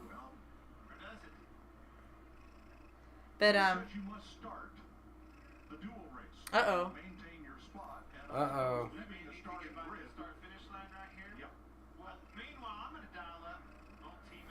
Wouldn't that be bad to qualify in on time and not get to actually make it? Well, that's some kind of drama, but oh, he said he met Eric. Was he there? Nicholas Gray? He said he met Eric. Oh, well, I think Nicholas Gray is out from the California area, so he probably did meet Eric out I there. guess we just missed him. Yeah. He must have met him when Eric was on his own in the fan zone, because we were mainly with Eric about all day. We were with Eric until the gates opened at 10. We kind of went our separate ways. I guess because we lost him at the merch tent. I was like, I'm getting me a shirt at Michigan. I kept putting it off, and I didn't get a shirt at Michigan. That's kind of one of our traditions at the first time we go to a track. The very first time we get a shirt. So we have a closet full, keep it in alphabetical order, like Atlanta, Bristol, and go through that. So anyway, so at Michigan I didn't get a shirt, so I'll have to go back and order one later. But I was like, as soon as we got into Clash, I'm buying a shirt. Eric, I think, went to the fan zone area, whereas we stopped at a separate tent. So we kind of went our separate ways, and then when it time for the heat races, we kind of met back up. So it could have been during that little window. Yeah. Bowman the front Roman. I like that. Yeah, that's funny. Caleb Hamilton said, I've been to 5 races. 2017 fall race, Martinsville. We were there at that one. Wow. Before I ever even had a YouTube channel. That's one. Martinsville is. I really think it's on our list to go back this year. So. Yeah.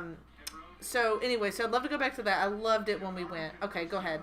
He said, been a 2018 fall, and then 2019 spring, 2019 fall Dover races, and 2021 Las Vegas fall race, and hoping to get to a race this year. Well, he's kind of been all over, kind of the Northeast, very like the diverse. the Virginia. I don't know if you want to call it the South. I mean, it's kind of south, and then out west. So. Kwame Jackson said, I was at the AEW event in Nashville last night. Got on TV like y'all did. It's pretty cool. Too bad you didn't see me. You could have said hey. Lester Troyer said, let's go Bowman. So Yeah. Which your guys already come and gone in the duel, so you're fully behind Bowman now. I am, and the hood's open on the 27. I don't think they're going to get to start. So does he actually have to start when the race goes green? You have to actually start the race. Well, I know, but what if they fix it later on in the race and then it goes out, or is that too late? I don't know.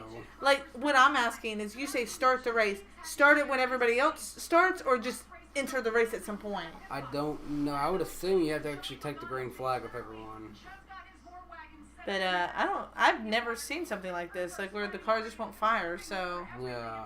that's gonna be interesting. But then at the same time, well, so then that would say both of them by the Both Biffle and Hemi. and Timmy Hill. I was trying to. I You heard me. heard what you said. Timmy. Hemi Till. But they will make it by default, which that wouldn't be very exciting. I think that's what kind of was exciting by the. That's interesting. It was an Alpha Prime Racing setup there. I wonder who they're petting for. I told you. I think him. Oh, okay. Greg Biffle, maybe. I saw it on Twitter. Well, maybe that's why they have number 44, because that's what Alpha Prime's number is. Maybe. My main goal early on is going to be to not lose the packs in front of me. Maybe. I remember. Tell you his comments. No. It was Rev Racing that I was thinking of. I saw on Twitter Rev yeah. Racing talk, so I was thinking that same team. No. I don't know. I didn't know that, actually. I'm acting like I knew and I did not know. Well, Rev Racing's hauler was being used. Yes. I don't know if that means a team, though, so... Yeah. Kenseth is also going to make a comeback. Look, Matt Kenseth joins the booth. What? Eric, tune in! California. That's funny. Matt Kenseth has been kind of, kind of randomly pops in. That's what Tony Stewart said 2 weeks ago. And you still do. It's all good. As I look down through this field, You informing Eric he needs to watch? I am. Kevin Harvick. Ready to roll. as I look down through this field, Larry, I see a lot. That was an auto club, right? Yeah. Like I see with Denny Hamlin, his teammate Martin Truex right in front of him. I just DM'd Eric, said, Yo, Eric, just announced Matt Kenseth to the booth at Auto Club. Saw the Toyota Cam on board. I'm curious his Here's Martin Truex Jr. broadcasting experience. I don't know Yeah, that I've I've never ever. really heard him broadcasting No. before. So that'll be interesting. And next we're going to fire it up with the Louisiana hot sauce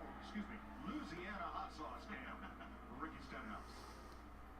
This is the one. All right, we saw Kyle Larson and his two teams. Which I wonder, since Jeff Gordon, transitioned to Hendrick full time, is that third kind of spot just being an all-star kind of rotation spot? Yeah, I think so. And I'm not opposed to that.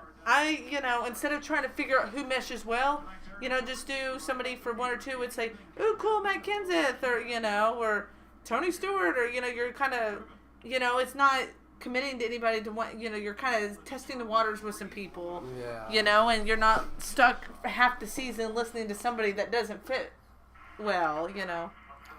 Rebecca Chatlows says, Love your kitty, Claude. What is its name and how old?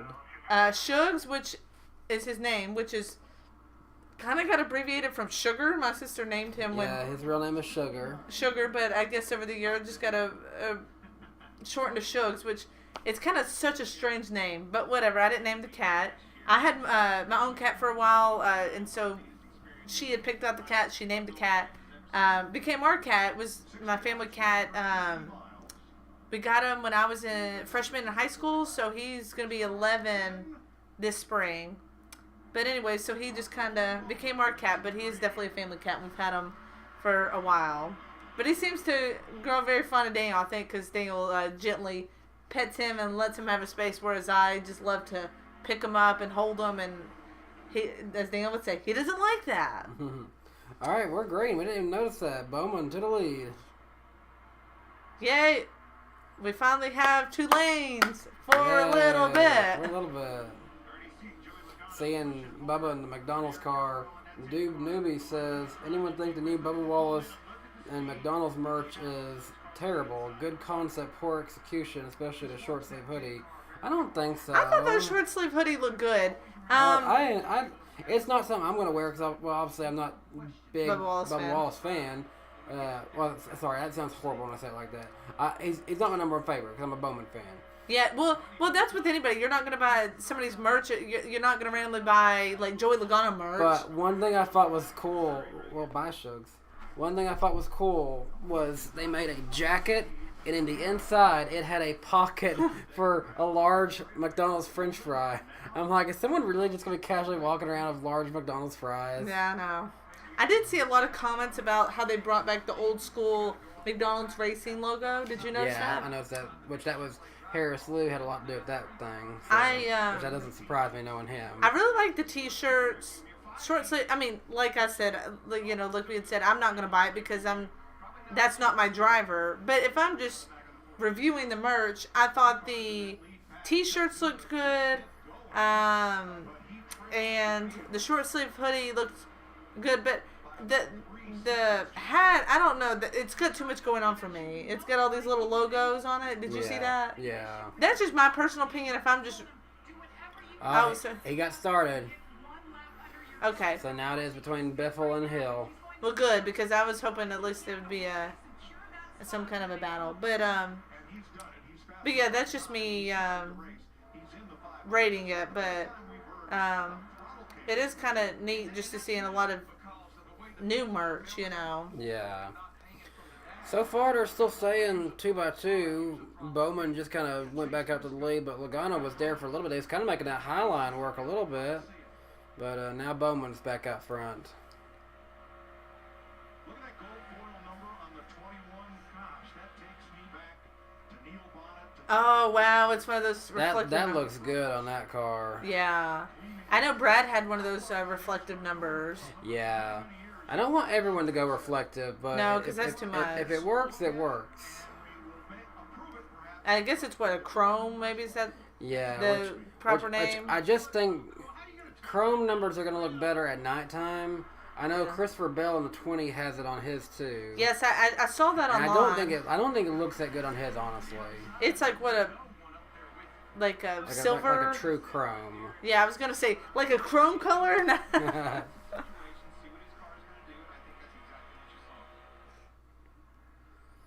But yeah, that really works for the 21.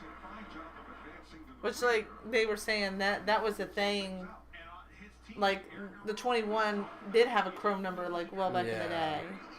Oh, here's something interesting. I actually remember this. Nick Biza asks, "Who remembers the monthly subscription box Speed Crate? I liked it until I got scammed 2 months in a row. I'd be curious to know what you mean more about getting scammed, but I remember that. I kept getting Facebook ads for that. Yeah, because they were just giving, the monthly subscriptions that give, new race fan stuff. Yeah. But at the same time, it's like, I want to try it, but I'm like, would it really be worth it, though? What are they going to give you that's different each month, other than a different driver's merchandise? And you might not want them. No, I thought you signed up for the driver. Maybe you did, but I don't know what all they give you to be I different, never did it, but I really thought you signed up for the driver you wanted, and they would just send you stuff. Because why, like, unless you were a new fan and you or you were neutral and didn't have a favorite, yeah. Like, as you as a Bowman fan, why would you want a box of Joey Logano stuff or a box of Kevin Harvick stuff? Like, that's completely not useful for you, Yeah.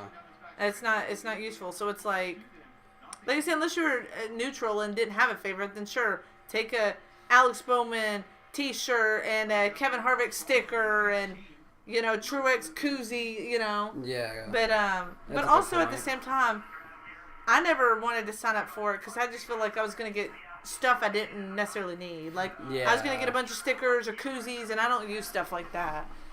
It wouldn't give me the option to actually select what I want. It would just say, here's stuff. That might have to be a rise and fall video, or I don't know if I do rise and fall. It'd be an interesting topic for a video, though. Huh. That French fry pocket is going to stain your shirt. I read that from Doob Newbie. Going to get a grease stain. You're not wrong. That probably would. I mean, it definitely stains the box, so. Yeah. And the bag, so.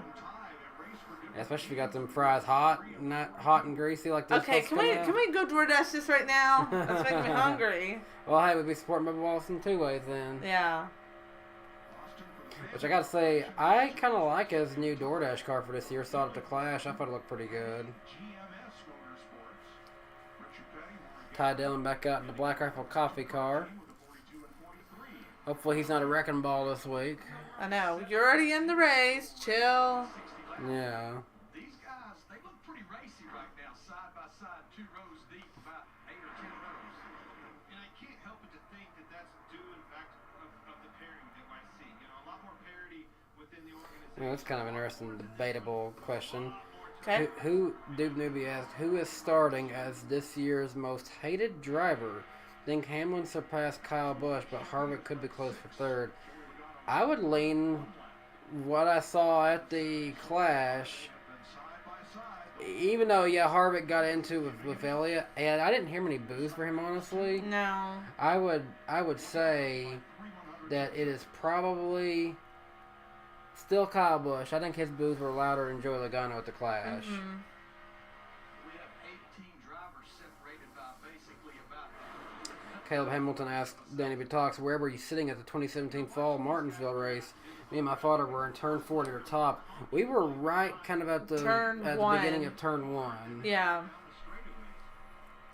Yeah, we were kind of about 15, 20 rows up, I'd say. Yeah, we weren't real high, but we were not, like, first row. I know that.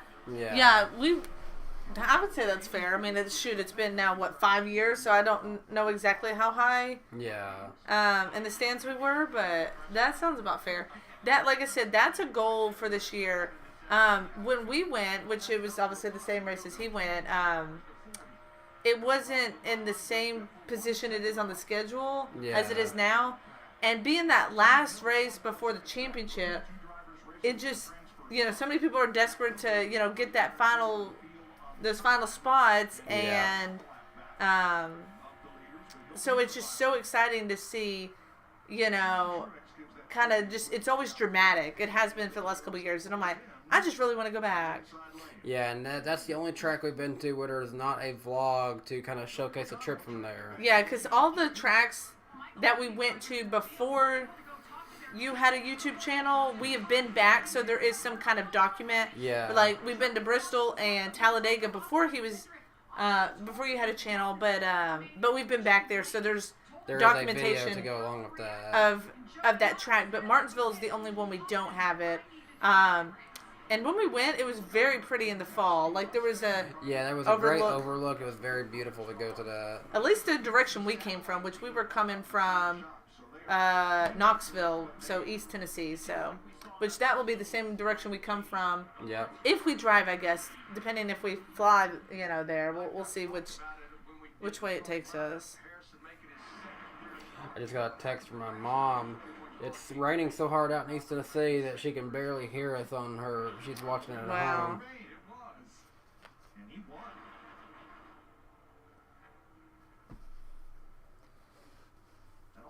We're 12 laps in and still 2x2. Yeah, I know. Keeps going back and forth between Logano and Bowman. Alex Bowman out front. You like to hear that? Oh, yeah, I like that. Kamari Alexander asked, have you guys ever planned on going to the Roval? Well, we've been to Charlotte before, but never for the Roval, so we might one day. I would like to. Especially since our guy's so good at road courses. Yeah, and it seems like that race is always good. The only problem is that the race is in October, and for my work, October is like the busiest season. Yeah. I work in catering industry in Nashville, and weddings galore, fall parties, harvest party, whatever is always super busy, and May is super busy. So tracks that are on the schedule for May and October, we just don't get as big. We just don't get a chance to go to it. Martinsville's towards the end, so it's kind of. I'm hoping to catch that pocket, but I don't know. I would like to go to the Roval. I don't know. We've been to Charlotte, so I think that's why I keep pushing it off, and I'm trying to get to tracks I hadn't been to, or what. Like, October is just such a hard time for me to travel. I love the month of October, but it kind of stinks. I'm always tied up in work that we can't just go travel and go do things in the fall, because I love the fall. Eric got back to me in our group chat. Uh-huh. He just said in all caps, "Wait, what?" And I said, "Yep, they announced that during the duel."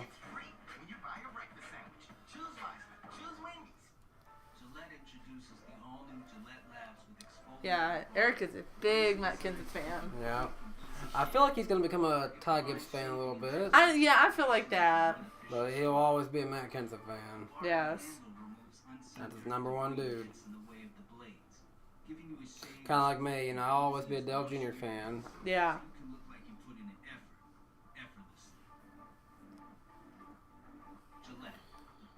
Lester Troyer asked, "Are you coming to Pocono one day?" Kind of unfortunate now. We were originally supposed to go to Pocono last year. Mm-hmm. And, looking back on it, I would have got to see my favorite driver win finally, but unfortunately, the plans did not go according to what they were supposed to. No, it didn't, but yeah, that was kind of unfortunate. Last year, it was kind of just unfortunate circumstances because Pocono, we would have gone, but things fell through. We would have had tickets to go. Things fell through. We decided not to go. His driver wins. Road America, we had our flights booked to Milwaukee, right? I think Milwaukee. Yeah. And it wasn't like weeks. It was probably a month maybe before. I don't know. We hadn't bought our tickets yet. I guess because it's more general admission there. But they had moved the flight to late enough that all the rental car places would have been closed. So we would have been in Milwaukee with no way to get around. It just kind of was unfortunate.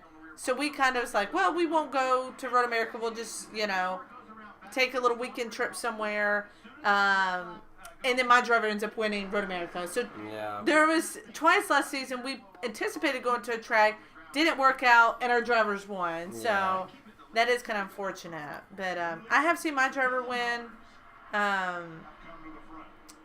I've seen my driver win at Bristol All-Star, but it wasn't a true win. So, but anyways, what did I miss? Why is now Busher up front? I missed a lot. A lot of things have been happening. Earth Shuffle, there's still two lanes. Bowman just fell back a lot. Which is A-okay. We're okay with that. He just needs to kind of take it easy. But the Dillon brothers were up in the lead. Austin and Ty were working together. Now Chris Busher's out there in front. And then Stenhouse and Harvick are working on the outside. And then so far, this is a lot more aggressive of a duel compared to the one before. Yes. And those two are going to work well together. Kevin talked about it. Duke Newby says, I need to do Rise and Fall Kentucky Speedway. That's probably pretty true. I need to do that one at some point. I just wish I know it was kind of more of a boring track. I just wish we would have got the opportunity to see it. Well, think of it like this. We traded out Never Going There for getting Nashville Super Speedway, so... Yeah, I guess I can't complain having a track that's... I can sleep in my own bed and go to the race. And go to the race. Granted, there is tracks that can still do that, but I'm not talking about that. Those are long day trips. Those are long day trips. Like, we have gone to... We've been to Talladega. We've been to Bristol before, even. In a day, Indianapolis. That one, I think, was the worst. I had to work the night before.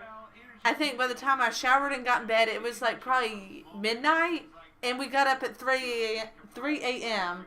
to get ready to go to the race. Yeah. So I had only had 3 hours of sleep. We drove 4 hours away to watch the race, and came back, and I was so tired. Dan was asleep in the front seat, in the passenger seat. I was driving. I said, after about an hour of me driving, I said, okay, I give up. You're going to have to drive. I can't stay awake. This is too nuts. At least she let me try to sleep for a little bit. You got an hour's sleep, yeah. But it's hard to do those trips, you know. But Nashville is super close. But yeah, I love having a track that's like an hour down the road.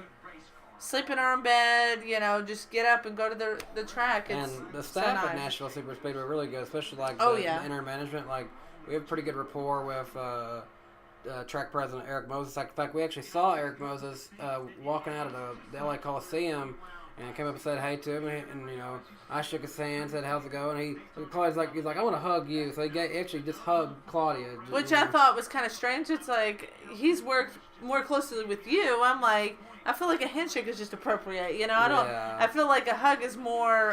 but that's just kind of kind of a person he close is. friendship. I'm like, I will take a hug. You know, that's not a problem. But it's more so. You know, that's kind of neat having that kind of friendship. It's like I could never imagine saying that I can just casually walk up and talk to NASCAR track president, you know. But Yeah. But Eric Moses, you know, you can get that kind of vibe with him. No, this is something interesting. I didn't even consider this. Spencer 5478 wants to ask. By the way, are we going to stay and watch 100,000 cameras after this duel race? Did you even know they made another one of those? No, I did not They know. made that. one about the Clash. Oh, cool. And surprisingly, I was contacted for one of the last ones they made. I did not hear about this one, so it's kind of Yeah. unfortunate because I would have loved to help contribute for that, but I did not hear from them. I don't know if they used anything from me, but if they did, I didn't know that they did. So Yeah. I did not expect to be in that one like I did and one back in 2020. Well, I mean, it's up to you if you want to stay logged on for this stream. I mean, I probably want to watch it. So it's been kind of a long stream, and I'm scared like we just sitting there more like quiet Yeah. during it. So we might end the stream afterwards. But y'all can definitely tune into it. So it sounds like just stay on the channel, wait for the duels to wrap up, and then Yeah. it'll be shortly after. Oh, and I just realized it might have took 20 extra laps, but we are training now. Yes, I did notice that. I The was choo-choo like, has begun, and Chris Buescher is the lead engine. I want to be known as Daytona 500 winning Spire Motorsports team. Can't get it straight. I'll just fire everybody. Daytona's a place where magic can happen. Road to Daytona, the groundbreaking series streaming now only on Fox Nation. Well, that'll be interesting. They just advertised something on Fox Nation called Road to Daytona. I guess they're working kind of doing those behind the scenes kind of. I love things. stuff like that. Yeah. Like, oh, who was it a couple years ago? It was, Motor Trend. yes, but that's not what I was saying. It was even before that. Motor Trend did something like they followed Corey LaJoie and RCR. yeah, I was gonna say Austin Dillon, but I think it was RCR as a whole. And did like behind the scenes thing. But I'm talking about it was years ago when Casey Kane was on Hendrick. But remember it was like maybe it was in Chase Elliott's rookie season, but I don't remember. Was that Rated Red? I was gonna say Rated Red, but I didn't know if that was the right. I don't know what happened to Rated Red. They were based kind of here in the Nashville area. Were they? And they just disappeared. Well, I remember watching that a long time ago because it was funny. I remember that you could only get it on the computer. So I had like one of those cords that hooked your computer up to the TV because I wanted to watch it on the screen. But I was definitely in college then. So, I mean, that was like 4 or 5 years, whatever. Like I said, Casey Kane was, I know, on the team because they highlighted him. Friday Night SmackDown. It's tomorrow night.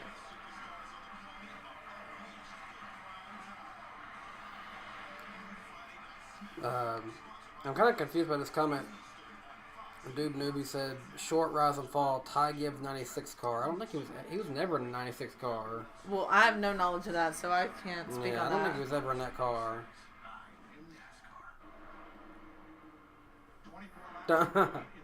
I just realized who was in the chat. Shugsby Meows Aw, said, Daddy, I am lost. Can you please help me? aw. Don't be lost, Shuggy. I don't know where you actually are. You're not up here no more. He's a indoor only cat, He- so he's watching from another room.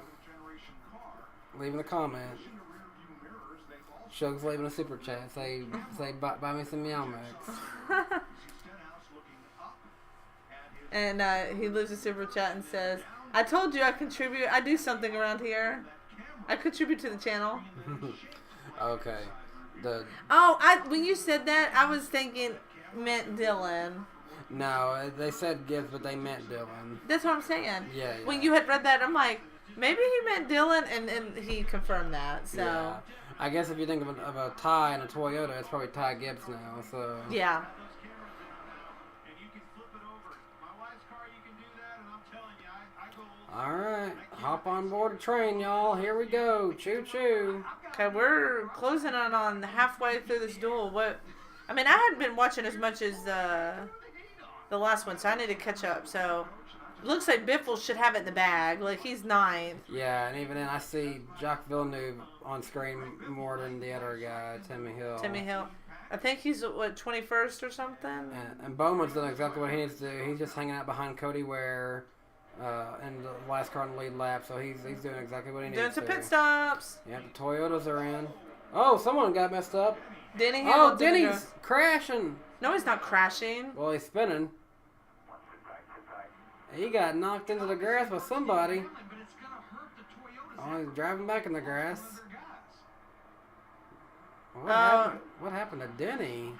Well, that's going to be unfortunate for him. Like they were saying that he's going to lose his Toyota partner, so he's going to be all by himself. He's going to be so far back when they start the 500 because of that. Yeah. Around now, he pulls into his pit box. I hope they do a replay.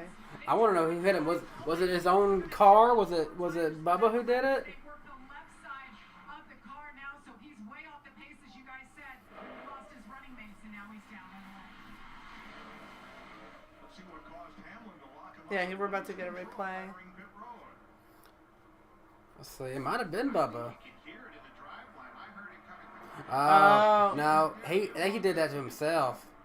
Yeah. He waited too long to brake. He did that all to himself. In front of him, and then when he gassed up in the grass, spun all the way around it, which is why they elected to go ahead and just put 4 tires on it.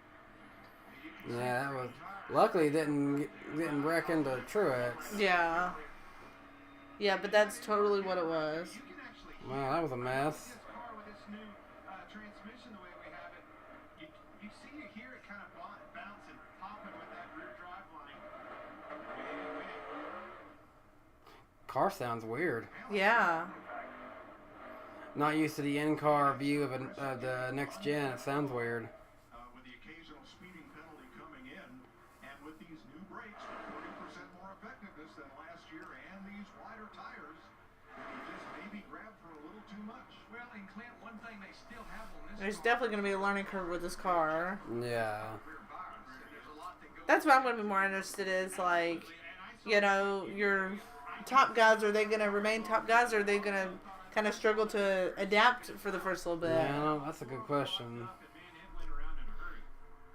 Somewhere Denny delivers is probably slamming his fist on the ground. Fit with the Fords you're racing with, or do you wait for the other Chevrolets? I think I'm going to stay right there with my dancing partner. The Chevrolet contingent is just not that stacked in this dual race. Yeah, Timmy Hill is a lap down in 21st, and Biffle is 3 seconds back and in 9th. I think Yeah, I as think long as Biffle keeps doing what he's doing, just the only thing Timmy Hill can hope for is a crash for Biffle, and I don't think that's going to happen. yeah. To see how they match up with that lead group, to see if they're making up ground. Someone said, wait, is it 27 ahead of 66? Yes, he is. Even with that other group coming Yeah, the 66 is gone and lost without a prayer. last lap up front. Thought the NBM was going to get lucky with the money team messing up, and now they're not going to get either of their cars in. Yeah. Second to 3/4. And one Oh, wow, I guess I didn't realize that. Yeah, because they have 2 cars. Wow. Yeah, so they're not going to Well, get any that of their cars stinks. in. And Made that trip to Daytona for nothing. but one good thing about, you know, you have to race your way in is, like you were saying, make the trip. At least they got in 2 practice sessions, a qualifying session, and a duel, so it's not like you drove all the way down there for a qualifying lap and didn't get in. Yeah. You know, so at least there's a lot of racing, you know, time on track, even if you didn't make it in. Yeah. Some of the most aggressive guys are up there in the front right now.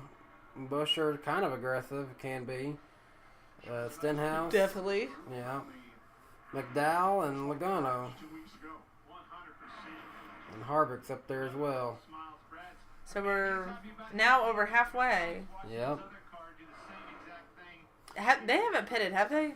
No, the Fords they have not. No. Big shot in the arm for that organization. Huh. I don't know where we lost a lot of our viewers. We only got 77 watching. It was in the hundreds. I guess we got too boring for them.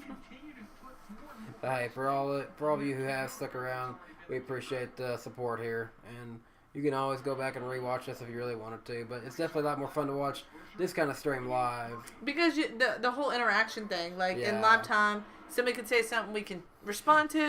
Kind of, one thing we talked about, me and Claudia, kind of makes up for the unfortunate circumstances of the podcast this week, and not being able to be truly live this week. Yeah.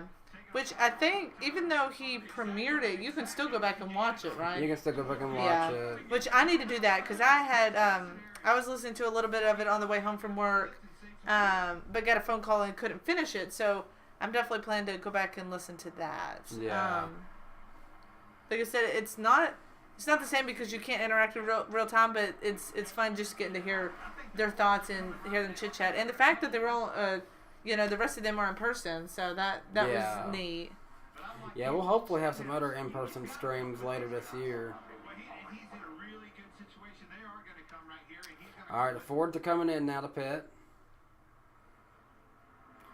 Ooh, Logano waiting to the last second to get in there. Coming in hot on the inside, and they're 3 wide coming to Well, welcome back, Kitty. Yep, he's back. Come on. Can you get up on your own, or you need to be picked up? No, you can do it. Oh, he didn't get tires, did he? I don't think so. Well, Chris Buescher with the 17 That was really car, quick. He has been very happy with that race car. Not a word on the radio. And the Ford Kevin Harvick, the only reminder was that Logano's going to win the race off pit road. Well, the Chevys all came in with them, and there was a miscue between the Dillon brothers. Uh-oh. Uh-oh. Contact on pit road between Austin and Todd. Just watching pit road. Who's going to really lose the draft is Greg Biffle in that 44 car. Uh-oh. He's been sitting there. I mean, I don't know if it's not taking fuel. Oh, no. Just way too much time. That's not good. Thing you couldn't afford to do. Well, one good thing is that he is a lap over Timmy Hill, so That is true. so it's not we're not looking at losing seconds. You'd really It's have gonna to be a horrible lose. starting position. Yeah. Yeah, that wasn't. Yeah, which he needs to stay on the lead lap. That's really all he's got to do to make it in. GC Baller One Gaming asked, if you guys go back to Bristol this April, is there any chance for a tweet up type thing?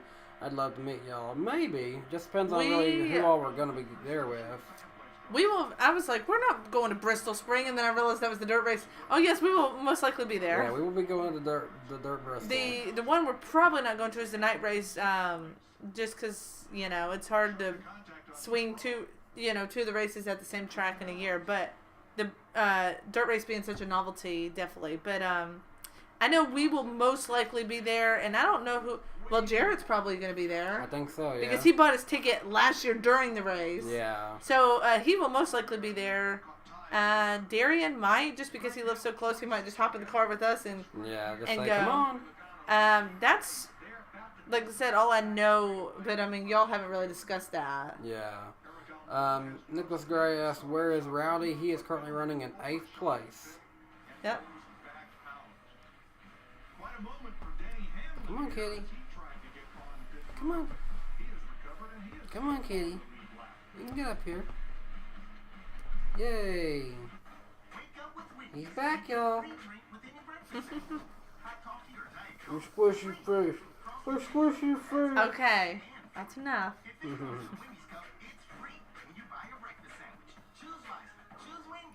Seeing all these food commercials is making me want a snack. Well, it's actually not as late as I thought. I know. It's only I 8 guess because o'clock. it started on, for us in Central Time, it started at 6. So yeah, versus I'm used to sporting events starting around 7. Yeah. So it does feel like it should be like 9 o'clock in my head, and it's only like 8 o'clock. So I was just thinking with us that just recently came from California. It's crazy to think like how early sporting events start for them. I know. I'm just so happy I'm in Central Time, or Eastern Time wouldn't be too bad either, but Pacific Time is so different. Like the race for this started at 4:15. Yeah. You know, if I, at a regular job, usually most people don't get off till around 5. You know, so I feel like that would be hard to catch things. That's why big reason you had to miss the podcast because it started at 5. Yeah. Right? Yeah, 5. Yeah. Now it's still working. So, yeah. The daybed / Precious. office. The living room / yoga shanty / regional office / classroom. And this is the basement / panic room. Maybe where your He likes his chin scratches, guys. / vacation home. Find yours. He's like sitting here with his eyes kind of closed on me right now. Like, that feels good. Dude Newbie says the closest track to me is Richmond, and they took both night races away. Why? August day race in Richmond will be brutal. Yeah, it is pretty hot there. Yeah, if it's anything how Bristol August race has been, I remember when we went, I don't know why, 2019, I guess it was the one where a lot of your friends had came along, but I just remember it being so hot, and I guess I feel the same way about Nashville. I don't know why. They have lights. I don't know why they don't have a night race in They are doing a summertime. later race this year. Well, I mean, it'll probably still be light because the sun don't go down to forever. Yeah, I wish But they would do night race. But the race on Sunday don't start till 4, I think. Yeah, I think you're right. But yeah, the summertime just in the South is awful because all the humidity. That was one thing I really loved about California is there was like no humidity and it was dry heat. I was like, I would love dry heat over humidity, And I see we had another anonymous donation of $5 to the American Red Cross, so greatly appreciate that, whoever did that. Very generous of you. Someone said this feels like a road course race. I'm not really sure how you say it feels like a road course race. I guess because they're so spread out, maybe? Even though Biffle had a terrible pit stop, he's still 14th versus Timmy Hill's 20th. Yeah, like he still had a Bowman. Something to keep in mind, Timmy Hill's now 2 laps down. Oh. So, It basically all but secures him. Yeah, it's pretty much has it in the bag. And then it looked weird to see that Hamlin is a lap down with Cody Ware and David Reagan, the other Rick Ware car. What is with like Stuart Haas? Like Cole Custer's struggling now. Look at Erica Marilla. I know. It's like they had one good car, one bad car in each of the duels so far. Yeah. Cause Chase Briscoe did pretty well. And then Cole Custer horrible. And then Harvick's running decent 6th. Ooh. But I think those should be still fine. Yeah, they're still fine, but... they're lucky that they were fast yesterday. I know, they got real lucky because they would be out right now. But then again, I guess they got to get their car together because Yeah. they're not going to be very competitive on Sunday. Exactly.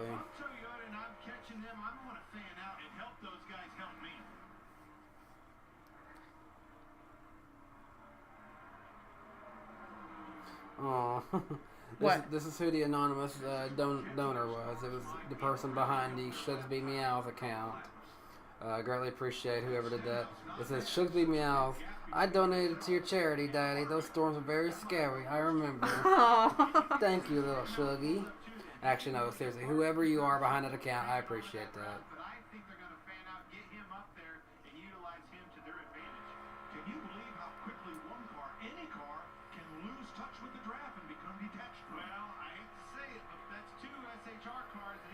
Kevin's going to lose that draft, and the 10 car of Eric Almirola 18 laps to go.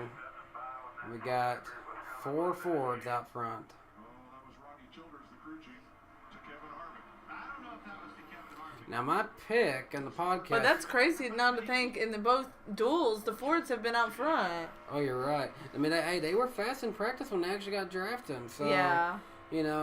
Maybe a Ford is a good pick. I'm right in a sense that it is very much a single file race. Yeah. But at the same time, I think the Fords are fast, and that's why I picked Logano versus Bowman this week. Did you see who the other podcast members picked? Did you get to that part of the podcast? Yes, I just can't remember. I think Jarrett picked Blaney. Okay. You don't have. I didn't know if you remember the drivers. Not I necessarily. can't remember off the top of my head who everyone picked now. But I remember Jarrett picked Blaney. I picked Logano. I mean, from what I think Eric also picked Blaney. From what I've seen, of course they would pick the same people. As I know, right? We're doing this all over again. But hey, me and Jarrett both picked Jordan Anderson for the Truck Series. Cool. Oh, he knows he's done. There ain't no coming back from that. Who? Timmy Hill 3 laps down now. Oh yeah, he done. And then someone said that Biffle and Bowman are working together, so basically just drafting of one another. Yeah. It's not going to be enough time. They're still sitting there 10 seconds behind.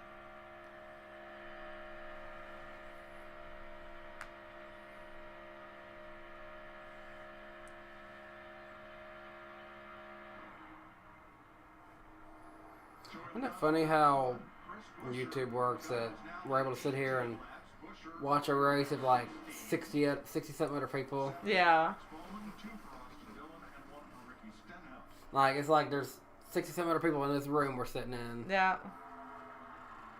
Well, thanks for hanging out with us. I mean, I know it's definitely kind of a random live stream to do. Yeah. You know, which we haven't done a live stream in a very long time. We have not. And I know when we do classic race watch along, you know, other people can actually watch the race with us.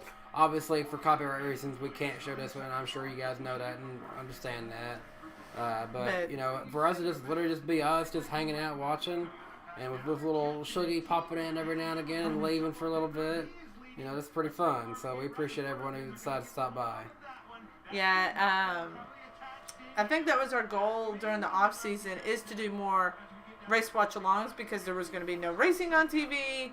You know, we didn't have a lot going on, but I guess just instead, I think I got more videos out than we did live streams. Yeah, which is okay because that's what mainly your channel is. So live stream is just kind of something fun to kind of pop in there every now and then, interact with subscribers. I think it's cool, but yeah, we just try to see with my schedule and his kind of video schedule what works out, and you know, we just kind of made this work tonight. So hopefully we'll do another race watch along, hopefully in the not so distant future. Andrew Hicks says that these cars are trash. Andrew, I don't think you got enough chance to see them to be saying that, so I wouldn't be saying that just yet. I don't know if because they're single file spacey, but I think like I would not go off of this race, Andrew. I would definitely wait for other tracks before you start saying it like that. Yeah, I think we got to get a couple different tracks in before I really make my. You know, I'm the type of person, which I know a lot of people like this, is the close racing, you know, not spacey, not single file. That's why Mile and a Half's so hard to watch. But I think they're just being conservative because this really doesn't win you anything. This just shows you where your starting position is. It's like a qualifying race, essentially. Yeah, like, honestly, Andrew, I wouldn't even go off the Daytona 500 because I don't think you're going to get a fair judgment this weekend with these cars. Because then they go to Auto Club, then Vegas, and Phoenix. Now, those are 3 pretty unique tracks. I would go on what happens there. Yeah, you go next to a 2 mile. It's funny, you start to go down and length the track. You start with how long is Daytona? 2.5? 2.5. 2.5. Then we're going to a 2. Then we go to a mile and a half into a mile. Mile, yeah. So, and then we start everything off at a .25. Yeah. So, really, you couldn't get a good gauge on it at the Clash, and they're still being conservative. I say give it, like, after the West Coast swing, maybe the race after that, which is, what, Atlanta? What's after Phoenix? Let me look. Let's look on our handy-dandy NASCAR app and see. It is Atlanta. Oh, wow. So we're going back to a mile and a half. Then we're going to a road course. So really, by the end of March, we should have a good variation. And then we go to a mile at Richmond. And then half a mile at Martinsville. So, and then we got Bristol Dirt. So it seems like action packed for the first several weeks. Yeah, first little bit's a lot of interesting tracks. You know, so we're gonna see a good variation. It's not gonna be a bunch of a mile and a half smashed together. You know, we're gonna see different lanes and whatnot. So I'm excited for, especially with the new Atlanta. That's not a classic mile and a half. You know, I'm just curious with the new cars and the new track how that's gonna pan out. Yeah. I'm happy we made it on time because with the issues we have today, it would have been terrible. And we got them today, not on Sunday. See, on Sunday, you guys able to fix it tomorrow? Oh yeah, we'll be able to fix it. No issues. All right, one more practice tomorrow night, Mike. I thought they had 2 more practices. One practice? I don't know. I don't know. I thought there was one tomorrow, one on Saturday. Could be. Okay, they're catching us. Okay, 10 to go. We're closing in on the Moment in the 48. That's only going to help them even more. It helps them. on the end of the race. Shot down on his 47th lap. It's actually helped them the last 3 or 4 laps. Lap cars stay high. 10 to go. Bye, Bowman. You're getting lapped. Yeah, but that's only because he's just doing it on purpose. I know. Remember what I said about being aggressive? That man leading his pack's pretty aggressive. I agree 100%. Michael McDowell It's kind of unfortunate that the Toyotas are so far behind. on the last lap of the day You know, they're 10 seconds back. They ain't catching those Fords. started the last lap in much the same position he So, kind of feels like a little deja vu, wouldn't you say? Yeah, it really does. is tonight. And rookie Harrison Burton, man, I'd just be thrilled to be there. He is doing a good job, doing exactly what he needs to. But besides Logano, all the other Fords up there are kind of unique. Busher, McDowell, and Burton. I know. You know? So, I guess because more of the top Ford cars were in the other duel. Yeah. You know? But it would kind of be neat for one of those three to win a duel. I mean, and you get a trophy and cool, you get on the Right, second yeah. row. But you know, Logano seems to be you know, obviously a favorite. I mean, like I said, I picked him to win 500 on the podcast. So. Well, he's running good so far. He's So doing exactly what I thought he was. What I thought he would. Not by much, as you see. Logano last time 47-37. Kyle Busch 0.2 slower leading the Toyota back. And not that the Toyota drivers did anything wrong. They had a little Dustin rust up. Kruger said that he'll be at Atlanta. Denny Hamlin We might see you there. problem getting on. which we should be there for the Xfinity and the Cup. Yeah. Yeah, we have intentions to, so we'll be there for 2 days, which will be exciting because we've only done Cup there. Yeah. Yeah, we've never had the opportunity to stay more than 1 day. Antonio Walker says hello from Mississippi. Hello, Antonio. Hope you're doing good. Mississippi's not too far away. Has increased. All right, Logano coming up on a little too wide traffic. Going to join the up. Now, Logano has I like Austin Dillon's paint scheme for Bass Pro this year. Mm-hmm. It looks really good. on his bench. I agree. Dual races went caution free, and no, I'm not trying to jinx this. Mike Joy, be careful, you're going to make it a reality. What did you say, 2003? Yeah, that's been since 2003 since both duels went caution free, and the first one went caution free. You know, you talk about good race cars. But hey, I expect this to be caution free. I really did. So, Impressive to me about that 21 car in Harrison Burton and Wood Brothers. They had good speed qualifying, and that car seems like it's able to. Duke Newbie asks, go into Darlington at all? We're considering it. Probably more so the The fall one. race. I really wanted to go to the throwback race. I said, I'm not going to Darlington if it's not the throwback race. But they moved it to the spring. But they so- moved it to the spring, and But now if the numbers move forward, the throwbacks aren't really going to be the same. yeah, and so like I said, the timing is hard because it's so far away. We can't just go on a Sunday. We'd have to take time off work and whatever. Whereas the fall race is Labor Day weekend, so we get that Monday off. So we Austin have Dillon randomly pitting. And the Wood Brothers. so we have a 3-day weekend. So it works out better on our schedule to do the fall race, and two, it's still the Crown Jewel race, isn't it? Yeah. It's still the Southern 500, so I think we're looking at going to that one. We're not set on it just yet, but that is one we're keeping an eye on. Yeah.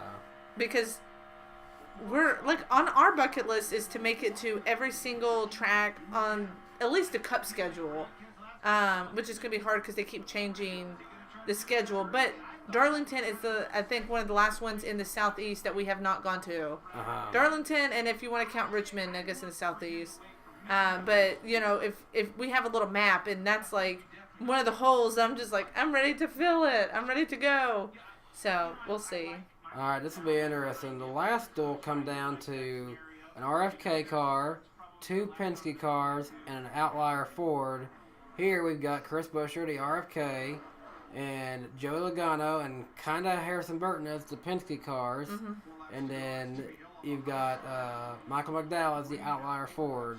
Yeah. We're basically coming down to pretty much the same finish here. That's what I'm saying. But at least, I just kind of I want somebody besides Joey Logano to win, because it's like, kind of neat. Because not these other people, you usually don't see them at the front. Yeah. I'd like to see Chris Buescher do it, but I think Logano's going to hold on to it the whole way. Yeah. Well, and the thing is, I guess kind of like the last one. Someone just pointed out, since Timmy Hill is 4 laps down, there's 3 to go, Greg Biffle is guaranteed in the 500. He's locked in. There you go. Not enough laps to Yeah. even possibly make that back. Yeah.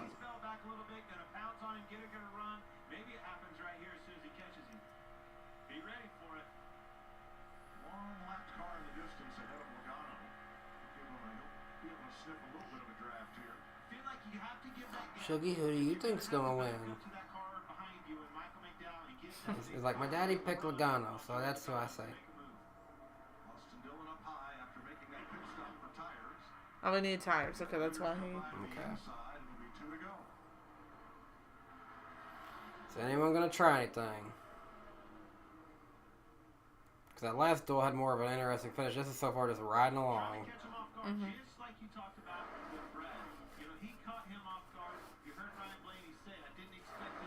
Which I think Brad had a lot more lap traffic he could work with to kind of make that move work. Yeah. They don't really have much. I wonder if Buescher jumps out.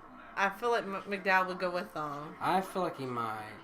But then again, he might just say, nope, see him, we'll take an extra spot. Yeah. McDowell's smart enough to know how to win the 500, so. Ooh, Harvick's a Ford kind of out, just kind of in the way.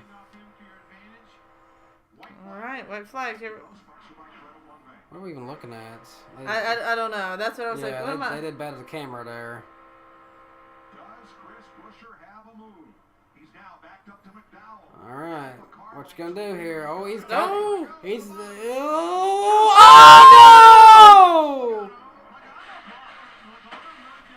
no! Oh, Logano's totaled. To a backup you go. That's on Logano. He threw the block. That's on Logano. Well, that stat does not stay caution free in both duels. Yeah. That's aggressive Logano for you. So if he's going to win, like I predicted, he's going to win it from a backup. RFK sweeps the duels. All right. Which that's actually really surprising because they did horrible. Well, at least Brad did horrible in the Clash. Yeah. Like, it was just way off the pace, which, you know. And Biffle will take New York racing to the Daytona 500 on Sunday. You knew it was coming, and just like I said, as they caught that. Yeah, MBR owner is a Logano fan. He said, "You've got to be kidding me." Dustin Kruger said, "I did not expect that. We did not either. I didn't think he'd actually throw that block." Yeah. I mean, he wrecked himself there. And is it Chris Buescher or Michael McDowell who was in front?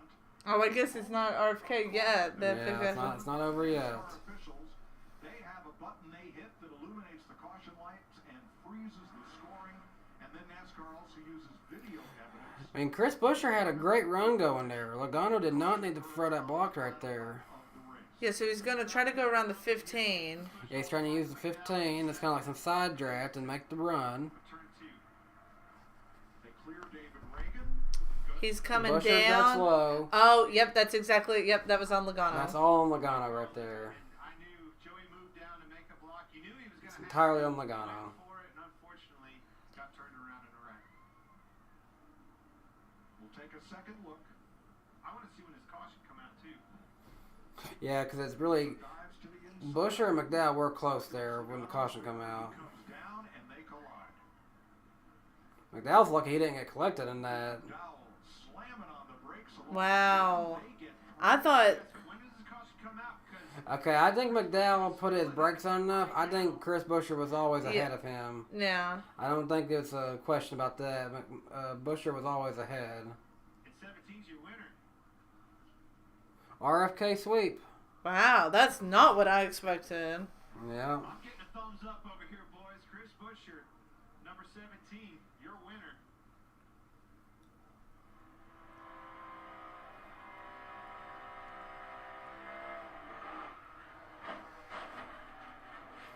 Man. Logano, it's way too early to make a move like that. That dumb. Yeah. Now you got to go to the back. Yeah, he's. Why do that for a duel, Logano? Yeah. That, like, if it was for the. It's crazy how fast he was spinning there. If it was for, like, you know, the actual race, sure, throw the block, you know, whatever. But this is for just starting position. You don't get any, you know, Yeah. you get a trophy and you get to start a position, you know, on the second row. Just Yeah. let them pass, move on. It's not that big of a deal. Finish here. And Roush It's funny, I mean, I guess maybe it's just a duel, but I noticed on both RFK teams, none of the crew looks excited. They're just like, okay. Like, it's like they expected this. Yeah, you know, it's not like, yeah, you know, pat each other on the I back. know. It's like, But at the same time, it's like, it's just a duel. So. yeah. Very exciting finish to this race, Chris. A little bit of contact on the back straightaway there. Talk me through it. What was your thoughts? Tell me about this. Well, I didn't expect a block to be thrown. That was just dumb, Logano. Yeah. You are too much of a veteran to be doing that in a duel like that. Fastenal, their first win on a cup car. I know it's not the big show, but we got a really good hot rod here. So just hats off to everybody back shop. I know it's been a hectic off season for everybody in our school, right? But we've had a lot of changes going on, and that's cool to see it play out. So you know, I think we're racing there. I think Brad talked about it. We got to race because he kept his clean and won. So we got to go out there and race it. And I know everybody's trying to do the same and try and throw a block there at the end. I don't want to. Someone said maybe Logano wanted to go to the rear. Uh-huh. Well, it's a good thing every other Penske driver kept it clean because they might only have one backup. So here you Yeah. go, Logano. It's yours. Going way down pit road, and we're in a good spot here. That's exciting. Chris Buescher, duel number 2 winner. Let's go back and take another look, and we're going to try to show. So I guess you're going to have Hendrick teammates on the front row and RFK teammates on the second row. Exactly. So I wouldn't be surprised to start it. You see Larson and Bowman get hooked up together, and then RFK get hooked up together. Mm-hmm. Goes in the wall, and no, McDowell did not touch him. It was Harrison Burton who got into Logano after that. Now, using the Fox Ghost car, there is the moment of caution. Yeah, it wasn't even that close. Buescher was always well ahead of McDowell. Mm-hmm. Like you said, because he braked, I think that's So it saved his car, but yeah. know, it's Which not made him lose. I mean, really, that would have pushed him up one row. Like, you know, you'd Yeah, rather it's not save that your big of a car. deal. Yeah. And Greg Biffle, which him being such a long-time Roush guy, it's pretty cool to see that, you know, him also making the 500. A calamitous finish. It's crazy. This is the only number besides 16 that Greg Biffle's ever drove in a Cup Series. Well, that'll do it. That was the duels. I appreciate everyone who stuck around with us. It's a lot of fun. You know, I don't see this being something we do a whole lot for actual Cup races and stuff. Oh no, I wouldn't sit here through a whole Yeah, Cup so race. don't get your hopes up. Because I want to actually watch it.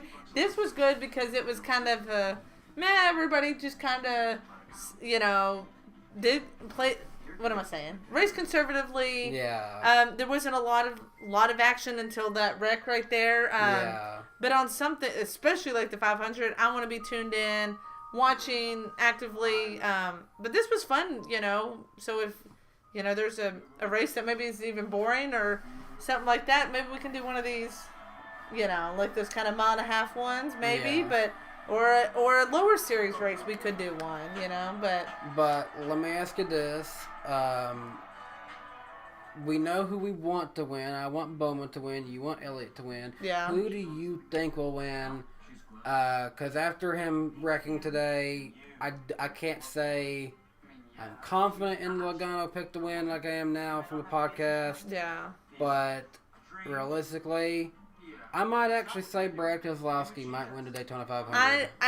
I can't pick a car yet, but I will say I will pick a manufacturer. I'll pick Ford. Yeah, I definitely. Obviously, I want a Hendrick car to win. After the practice from the other day, I think a Ford will win. Can't change my pick from the podcast, but I am gonna say I think Brad Keselowski will win the 500 this year. But who do you think?